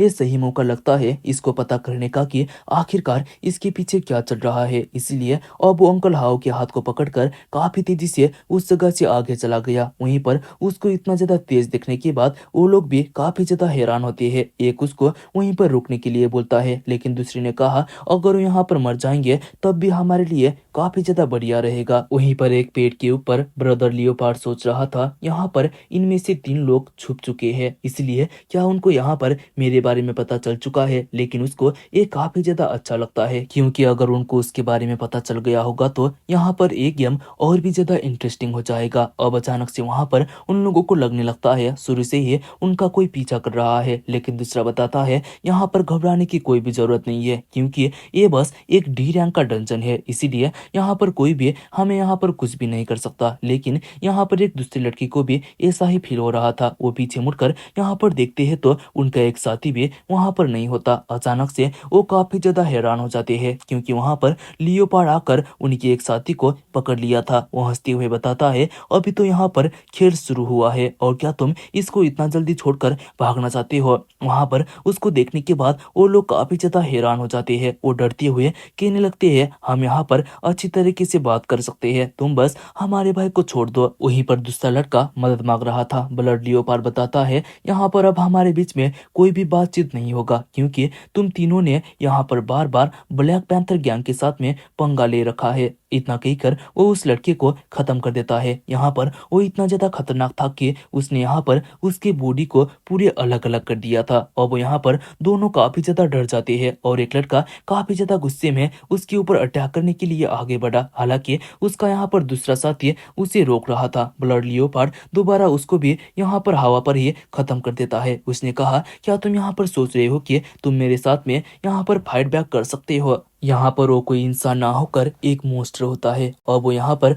बचा हुआ तीसरा लड़का काफी तेजी से उस जगह से भागने लगा। ब्लड लियोपार्ड को तो काफी ज्यादा मजा आने लगता है। वहीं पर लिए अंकल हाउ को लेकर थोड़ा दूर आ गया था। अंकल हाउ पूछते है आखिरकार तुम उन लोगों को छोड़कर इतना आगे क्यों आए। जहाँ पर लिए पूछता है क्या आपने यहाँ पर किसी ग्रुप को ऑफेंड किया है। जहाँ पर अंकल हाउ बताते हैं वो तो बस एक माइनर है, इसलिए वो कैसे किसी ग्रुप को ऑफेंड कर सकते हैं। ली कहता है क्योंकि ये मिशन पहले से ही एक डेथ ट्रैप के अलावा कुछ भी नहीं है और कोई इंसान हम सभी लोगों को यहाँ पर मारना चाहता है। जिसको सुनने के बाद अंकल हाउ घबराने लग जाते हैं। ली कहता है अगर आपको कुछ पता है तो यहाँ पर आप बता सकते हो। वहीं पर वो इंसान भी लियोपार्ड से भागते हुए वहां पर आ गया था। वो काफी ज्यादा गुस्से में कहने लगा अगर तुम्हें पहले से ही इसके बारे में पता था तो तुमने इसके बारे में हमें क्यों नहीं बताया। अब यहाँ पर तुम्हारे वजह से मेरे भाई मारे जा चुके हैं। जहाँ पर ली बताता है लेकिन मुझे नहीं पता था कि तुम इतना ज्यादा यूजलेस हो गए। जिसको सुनने के बाद वो कहने लगा आखिरकार तुम किसके बारे में बात कर रहे हो। जहाँ पर ली ने कहा अब वो जल्दी ही यहाँ पर मरने वाला है। अब इतने में ही वहाँ पर ब्लड लियोपार्ड आकर उसके ऊपर अटैक करके उसे भी खत्म कर देता है और फिर उस ब्लड को अपनी जीभ से चाटते हुए कहने लगा मैंने यहाँ पर बिल्कुल भी उम्मीद नहीं किया था कि तुम जैसा एक माइनर इतना ज्यादा चालाक होगा। ली ने यहाँ पर अपने अल्टीमेट शैडो को एक्टिवेट कर लिया। वहां पर ब्लड लियोपार्ड को देखने के बाद अंकल हाउ डरते हुए कहने लगते हैं हम दोनों बस एक माइनर है, इसके अलावा हमारे बीच में कोई भी दुश्मनी नहीं है, इसलिए तुम हमें जिंदा छोड़ दो। अब हमें यहाँ पर बताया जाता है ब्लड लियोपार्ड एक सी रैंक का अवेकनर है जिसके पास ब्लड स्पाइडर सिल्क नाम का स्किल होता है जो कि 10 मीटर के रेंज तक अटैक कर सकता है। और वो बताता है हम दोनों के बीच में कोई भी दुश्मनी नहीं है, लेकिन तुम्हें उस दिन नशे के हालत पर उस तरह से अपना मुंह नहीं खोलना चाहिए था। जहाँ पर अंकल हाउ कहने लगते हैं वो उस चीज के बारे में किसी को भी नहीं बताएंगे। जहाँ पर यहाँ पर ब्लड लियोपार्ड ने कहा मैं हमेशा एक ही चीज पर भरोसा करता हूँ, यहाँ पर मरने के बाद ही यहाँ पर ये चीज सीक्रेट रह सकता है। इतना कहकर उसने अपने स्पाइडर सिल्क से अंकल हाउ के ऊपर अटैक करके उन्हें जख्मी कर दिया, जिसकी वजह से ली को काफी ज्यादा गुस्सा आ जाता है। उसने अपने शैडो डैगर को बाहर निकलकर सीधा ब्लड लियोपार्ड के ऊपर अटैक कर दिया। ब्लड लियोपार्ड भी उसके ऊपर अटैक करते हुए बताता है मैंने कभी भी नहीं उम्मीद किया था कि यहाँ पर एक माइनर के पास भी इस तरह का स्किल होगा और इसमें कोई भी शक नहीं है कि तुमने उस झाओ को हरा दिया था, लेकिन तुम झाओ के साथ में मुझे कंपेयर नहीं कर सकते। इतना कहकर वो उसके ऊपर दोबारा अटैक करता है लेकिन लिए ऊपर उछलकर उसके अटैक से बचते हुए पीछे आ गया। अब ब्लड लियोपार्ड काफी तेजी से उसके ऊपर अटैक करते हुए कहता है अगर तुम यहाँ पर सबसे पहले मरना चाहते हो तो मैं तुम्हारे यहाँ पर इच्छा को पूरा कर दूंगा। वहीं पर ली ने अपने शैडो इनहैंसमेंट एबिलिटी को एक्टिव कर लिया और वो उसके अटैक को ब्लॉक करने की कोशिश करता है, लेकिन उसके अटैक के सामने ली का अटैक भी कमजोर पड़ने लग जाता है। और इतने में ही लियोपार्ड ने उसके ऊपर दोबारा स्पाइडर सिल्क से अटैक कर दिया। ली उस अटैक से बचते हुए एक पेड़ पर आकर काफी जोर से टकराता है। उसने अंकल हाउ को थोड़ा दूर रहने के लिए कहा क्योंकि अब वो यहाँ पर क्लोज कमबैक नहीं करना चाहता है क्योंकि इसमें उसको थोड़ा मुश्किल हो रहा था। लियोपार्ड ने कहा यहाँ पर तुम दोनों में से कोई भी जिंदा नहीं बचेगा। ली भी अपने अल्टीमेट शैडो आई को एक्टिवेट करते हुए बताता है ये तो थोड़ी देर के बाद पता चली जाएगा कि आखिरकार यहाँ पर कौन मरने वाला है। और वो यहाँ पर ऊपर उछलते हुए दूर से ही काफी सारे शैडो ब्लेड से उसके ऊपर अटैक करता है, लेकिन वो अटैक लियोपार्ड के सामने कमजोर पड़ गया। लेकिन दोबारा ली उसके ऊपर सीधा अटैक कर देता है। लियोपार्ड भी अपने ब्लड सिल्क से उसके ऊपर अटैक करते हुए बताता है यहाँ पर एक माइनर होने के बाद भी तुम्हारे पास कुछ स्किल मौजूद है, लेकिन दुर्भाग्य से तुम बस एक ई क्लास के माइनर हो। उसने काफी आसानी से ली के शैडो सूट को पूरी तरह से तोड़ दिया, लेकिन इतने में ही जमीन पर क्रैक पड़ने लगता है। जमीन के नीचे से एक अवेकनर निकलकर बाहर आया। वो पूरे स्नेक की तरह ही ब्लड लियोपार्ड को पूरी तरह से यहाँ पर कैद कर लेता है। वहीं पर लियोपार्ड ने कहा यहाँ पर मुझे लगा था कि तुम कुछ समय के बाद बाहर आओगे, लेकिन दुर्भाग्य से यहाँ पर तुम्हारा सबसे ज्यादा कमजोरी तुम्हारा स्किल है, क्योंकि यहाँ पर तुम्हें क्लोज रेंज से मेरे ऊपर अटैक नहीं करना चाहिए था, इसलिए अब तुम यहाँ पर मेरे डोमेन के अंदर आ चुके हो। वो इंसान काफी ज्यादा हैरान हो गया। ब्लड लियोपार्ड अपने ब्लड सिल्क से उसके ऊपर अटैक करके उसे भी एक ही बार में खत्म कर देता है। वहीं पर एक सी रैंक को उस तरह से मरता हुआ देखकर ली भी सोच में पड़ गया, इसीलिए अब वो यहाँ पर थोड़ा डर जाता है क्योंकि वो सच में काफी ज्यादा स्ट्रांग था। अब वो अंकल हाउ को लेकर उस जगह से भागने लगता है। उन दोनों को उस तरह से भागता हुआ देखकर ब्लड लियोपार्ड हंसते हुए कहता है क्या तुम सच में यहाँ पर भागने के बारे में सोच रहे हो, लेकिन आखिरकार भागकर कहाँ पर जाओगे। अब वहां पर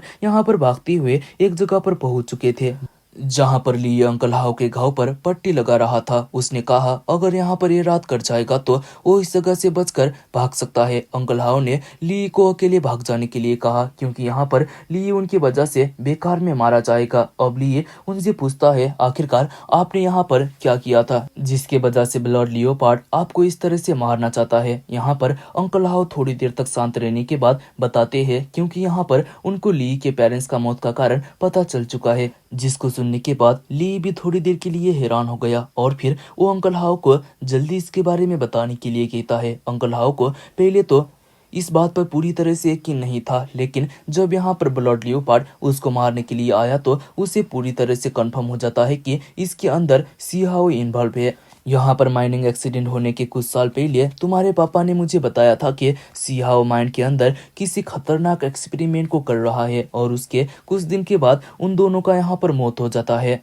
ली कहने लगा, अगर आपको इसके बारे में पहले से ही पता था तो मुझे क्यों नहीं बताया। जहां पर अंकल हाउ बताते हैं, उन्हें डर लग रहा था कि कहीं पर यांजी ग्रुप के लोग उसे भी नहीं मार दे, क्योंकि उसके भी यहाँ पर फैमिली होते हैं जो कि उनके बिना भूख से मारे जाएंगे। इसके अलावा वो तो बस एक मामूली सी माइनर है। यहाँ पर ली कहता है, मतलब तुम मेरे माता पिता को ऐसे ही एक आरोपी की तरह मरना देना चाहते थे। अंकल हाउ ने बताया, उनके अंदर हमेशा एक गिल्ट रहा है, इसीलिए वो बिना ड्रिंक करे सो भी नहीं पाते थे और इसी ड्रिंक करने की वजह से एक दिन उनके मुंह से ये सब बातें बाहर आ गया। अब इतने में ही वहां पर ब्लड लियोपार्ड आकर पीछे से उनके ऊपर अटैक करके अंकल हाउ को पकड़ लेता है, जिसको देखने के बाद ली काफी ज्यादा घबरा गया। ब्लड लियोपार्ड अंकल हाउ को खत्म कर देता है। अंकल हाउ अपने आखिरी अवस्था पर भी ली से माफी मांग रहे थे।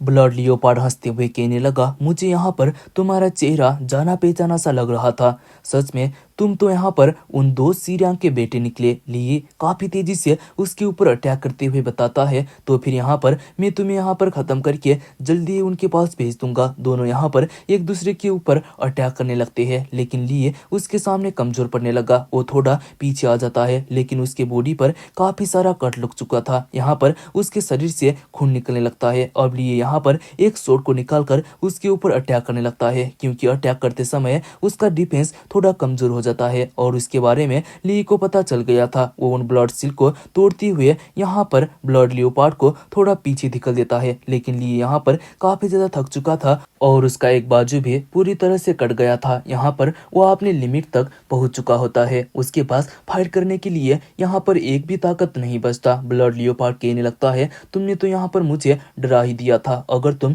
एक ई रैंक के माइनर नहीं होते तो सच में तुम मुझे यहाँ पर मार सकते थे। अब आपने ब्लड सिल्क से यहाँ पर ली को पूरी तरह से पकड़ लेता है। ली कुछ भी नहीं कर पाता। लियोपार्ड हंसते हुए कहने लगा, आखिरकार अब तुम्हें यहाँ पर क्या हो गया, जल्दी आकर मुझे मारो। ली काफी ज्यादा गुस्से में उसकी तरफ देखता है, जिसको देखने के बाद लियोपार्ड कहने लगा, क्या तुम्हें लगता है कि तुम केवल अपने आंखों से ही मुझे मार सकते हो। उसे तो यहाँ पर काफी ज्यादा मजा आ रहा था और वो यहाँ पर ली को एक सीक्रेट के बारे में बताने लगा। हालांकि यहाँ पर अंकल हाउ का गेस उतना ज्यादा बुरा भी नहीं था, लेकिन तुम्हारे माँ बाप माइनिंग करते समय बिल्कुल भी नहीं मरे थे। उन दोनों को मैंने अपने हाथों से ही मार रखा है और जब तुम्हारे यहाँ पर पेरेंट्स को मैं मार रहा था, वो दोनों भी मुझे इसी तरह से देख रहे थे, लेकिन वो तुम्हारे पापा कुछ भी नहीं कर पाए। मैंने उनकी वाइफ को काफी सारे टुकड़ों पर यहाँ पर काट दिया और वो काफी जोर जोर से हंसने लगता है। लेकिन अब ली को यहाँ पर काफी ज्यादा गुस्सा आ गया था। उसके बॉडी से शैडो एनर्जी बाहर निकलने लगता है, जिसकी वजह से ब्लड लियोपार्ड का स्पाइडर सिल्क भी मेल्ट होने लगा, जिसको देखने के बाद वो काफी ज्यादा हैरान हो गया। लिए अपने एनर्जी को रिलीज करके उसके सारे अटैक को दूर फेंक के आजाद हो जाता है। साथ ही में उसके यहाँ पर बॉडी से काफी ज्यादा शैडो एनर्जी भी बाहर निकल रहा था। वो काफी ज्यादा गुस्से में बताता है, अब मैं यहाँ पर तुम्हें बिल्कुल भी जिंदा नहीं छोड़ूंगा। उसके पीछे टाइटन शैडो भी दिखाई दे रहा था। यहाँ पर काफी सारा शैडो एनर्जी होने की वजह से ली का रैंक एडजस्ट होने लगा और फिर अब वो सीधा सी रैंक पर लेवल अप कर लेता है। साथ ही में उस शैडो इनहेंसमेंट के लेवल 2 पर भी पहुंच गया। उसने एक शैडो स्टेप नाम का दूसरा स्किल भी अवेकन कर लेता है। यहाँ पर ली को उतना जल्दी हील होता हुआ देखकर लियोपार्ड सोचने लगा, क्या उसके पास एक हीलिंग एबिलिटी है। और वो दोबारा उसके ऊपर अटैक करते हुए बताता है, यहाँ पर मरने से पहले इतना ज्यादा स्ट्रगल करना बेकार है, लेकिन सच में ये मुझे काफी ज्यादा मजा दिलाता है। लेकिन यहाँ पर उसका अटैक ली को छू भी नहीं पाता। वो अपने शैडो स्टेप को यूज करके काफी तेजी से ठीक उसके पीछे आ जाता है। उसके पावर को इतना ज्यादा बड़ा हुआ देखकर लियोपार्ड भी थोड़ा यहाँ पर हैरान हो गया। उसको पता ही नहीं चलता कि आखिरकार ली कब उसके पीछे आ गया। वो सीधा अपने स्पाइडर सिल्क से उसके ऊपर अटैक करता है। वहीं पर लिया अपने दोनों हाथ को पकड़ पर रख के काफी कुल बनती हुए उसके अटैक को डॉज कर रहा था। लियोपार्ड ने कहा, हालांकि यहाँ पर तुम्हारा पावर बढ़ चुका है, लेकिन तुम फिर भी मुझे नहीं मार पाओगे। अब लिए हवा में फ्लाई करती हुए काफी सारे शैडो डैगर से उसके ऊपर अटैक करता है। अपने शैडो सिल्क से लियोपार्ड ने शैडो डैगर को ब्लॉक करने लगा, लेकिन यहाँ पर लिए उस डैगर के जरिए वहां पर टेलीपोर्ट होकर उसके ऊपर अटैक कर देता है। लेकिन लियोपार्ड ने दोबारा उसके अटैक को ब्लॉक कर दिया। वो कहता है, यहाँ पर तुम मेरी डिफेंस को बिल्कुल भी ब्रेक नहीं कर पाओगे। इतने में ही ली दोबारा उस जगह से गायब हो जाता है। वो थोड़ा साइड पर चला गया। वो बताता है, आखिरकार कौन यहाँ पर तुम्हारे डिफेंस को ब्रेक करने की कोशिश कर रहा है। दरअसल यहाँ पर उसको पता चल गया था कि एक ही टाइम पर अटैक और डिफेंस और नहीं कर सकता, और ये इसका सबसे बड़ा कमजोरी है। और वो एक ही साथ में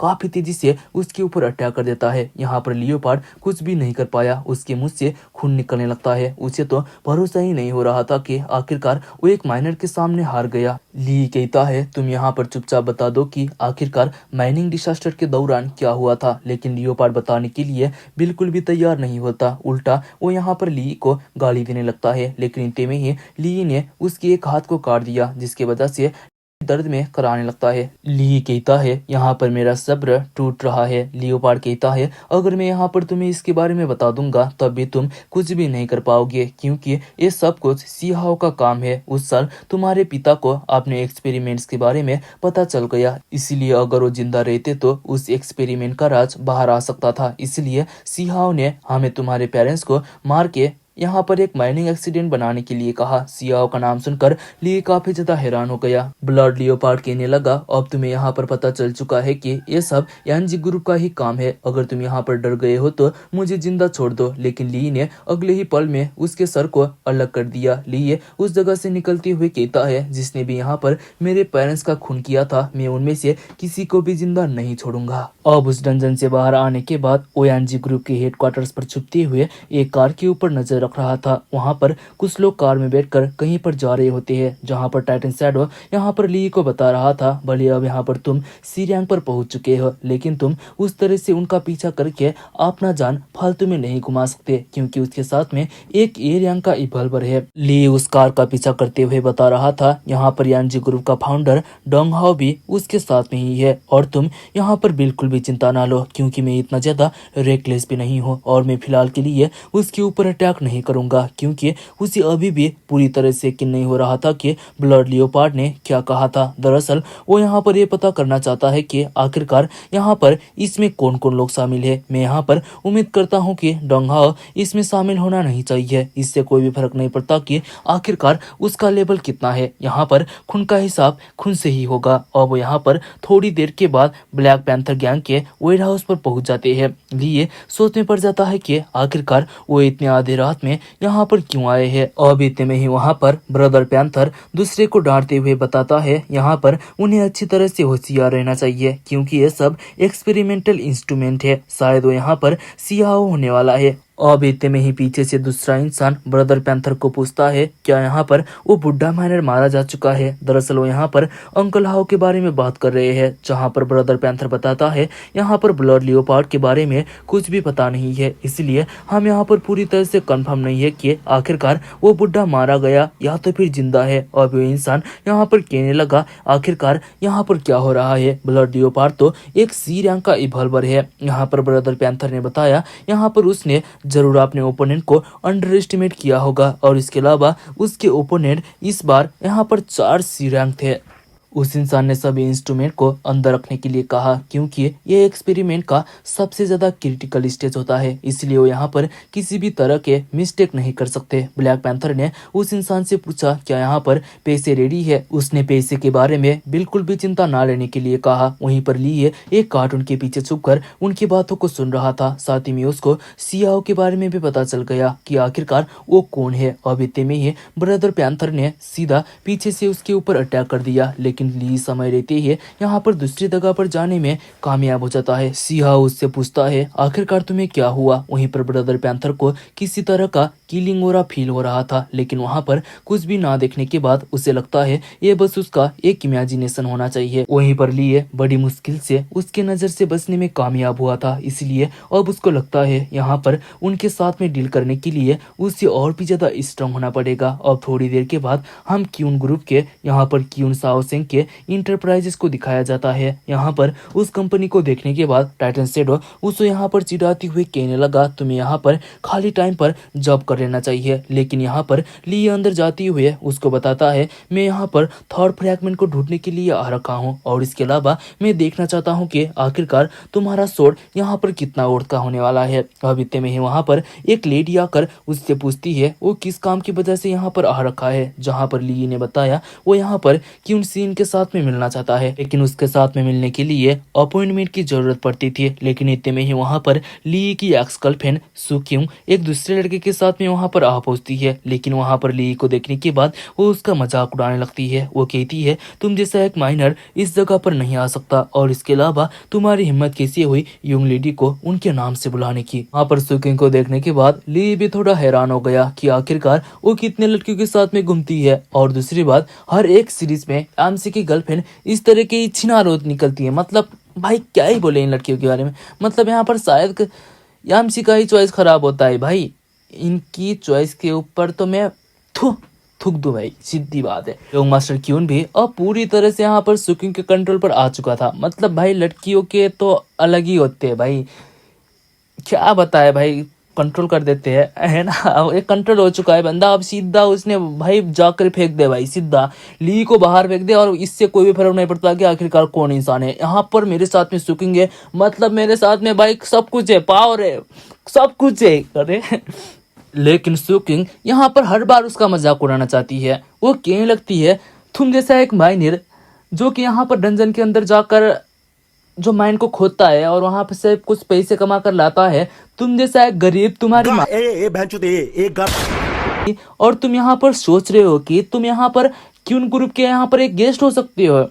तुम तो यहाँ पर भाई क्यून फैमिली के एक कुत्ता होने की लायक भी नहीं हो। सीधी सीधी बात बता रही है लड़की। अब यहाँ पर ली को भी लगने लगता है शायद यहाँ पर क्यून फैमिली का हर एक मेंबर इसी तरह का एरोगेंट है, इसलिए मुझे क्यून सीन के नजदीक नहीं जाना चाहिए। यहाँ पर अब वो यहाँ पर उस जगह से निकलने लगा, लेकिन सुक्यूं उसको इतनी आसानी से जाने देना नहीं चाहती थी, क्योंकि वो उसका इतना ज्यादा मजाक उड़ाना चाहती थी कि भाई और दूसरी बार से वो यहाँ पर दिखे ही ना और उसको यहाँ पर पीटना भी चाहती है। यहाँ पर यंग मास्टर क्यून ने भी उसको पीटने के लिए अपने गार्ड को आगे भेज दिया। अब यहाँ पर लेकिन हमारा हीरो एकदम कूल यहाँ पर एकदम पावरफुल बन चुका है। अब वो अपने शैडो स्टेप को यूज करते हुए काफी तेजी से उन गार्ड को पीटते हुए सीधा आकर यंग मास्टर क्यून के मुंह को पकड़कर उसको यहाँ पर उठा लेता है, जिसको देखने के बाद सुक्यूं की हवा टाइट हो जाती है। अब वो यहाँ पर कहने लगती है अगर तुम यहाँ पर यंग मास्टर क्यून को यहाँ पर नहीं छोड़ोगे तो क्यून फैमिली तुम्हें बिल्कुल भी नहीं छोड़ेगा। लेकिन ली ने उसको सीधा सुक्यूं के ऊपर फेंक दिया, क्योंकि वो सच में काफी ज्यादा बोल रही थी भाई। अब तक तो बकबक कर रही थी, अब हुआ ना, अब रोने लगती है भाई सीधा। अब यहाँ पर थोड़ा दर्द होता है, उसको रोने लग जाती है। अब ली यहाँ पर उस जगह से निकलते हुए बताता है आज तो मैं यहाँ पर तुम्हें क्यून सीन की वजह से जिंदा छोड़ रहा हूँ, लेकिन दूसरी बार ऐसा बिल्कुल भी नहीं होगा, तुम दोनों को मैं जिंदा ही यहाँ पर मार दूंगा, सीधा बोलता है। और फिर अब यहाँ पर सीधा यंग मास्टर को क्यून को भी काफी ज्यादा गुस्सा आ गया। साथ ही में यहाँ पर उसके साथ में लड़की होती है, मतलब अब जोश तो आना ही है भाई, अब दिखाना पड़ेगा ना अपने पावर को। अब वो रिलीज करता है अपने पावर को और यहाँ पर ली को जान से खत्म करने के लिए उसके ऊपर अटैक करता है। लेकिन अब यहाँ पर ली ने भी उसको खत्म करने का मन बना लिया था, इसलिए अब वो अपने शैडो डैगर को बाहर निकाल लेता है। वो यहाँ पर यंग मास्टर क्यून के ऊपर यहाँ पर डैगर से अटैक कर पाता उससे पहले वहाँ पर एक दूसरा लड़का बीच में आकर उन दोनों के अटैक को रोक देता है।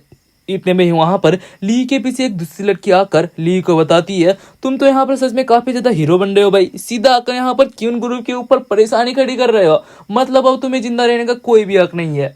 अभी इसी के साथ में आज का एपिसोड खत्म हो जाता है और लास्ट आखिरी में मैंने बहुत ज्यादा बकबक किया है, तो इसी के लिए मैं माफी बताता हूँ और वीडियो को लाइक करना, चैनल को सब्सक्राइब करना। बाकी हम मिलते हैं इसके नेक्स्ट एपिसोड में, तब तक के लिए बाय बाय।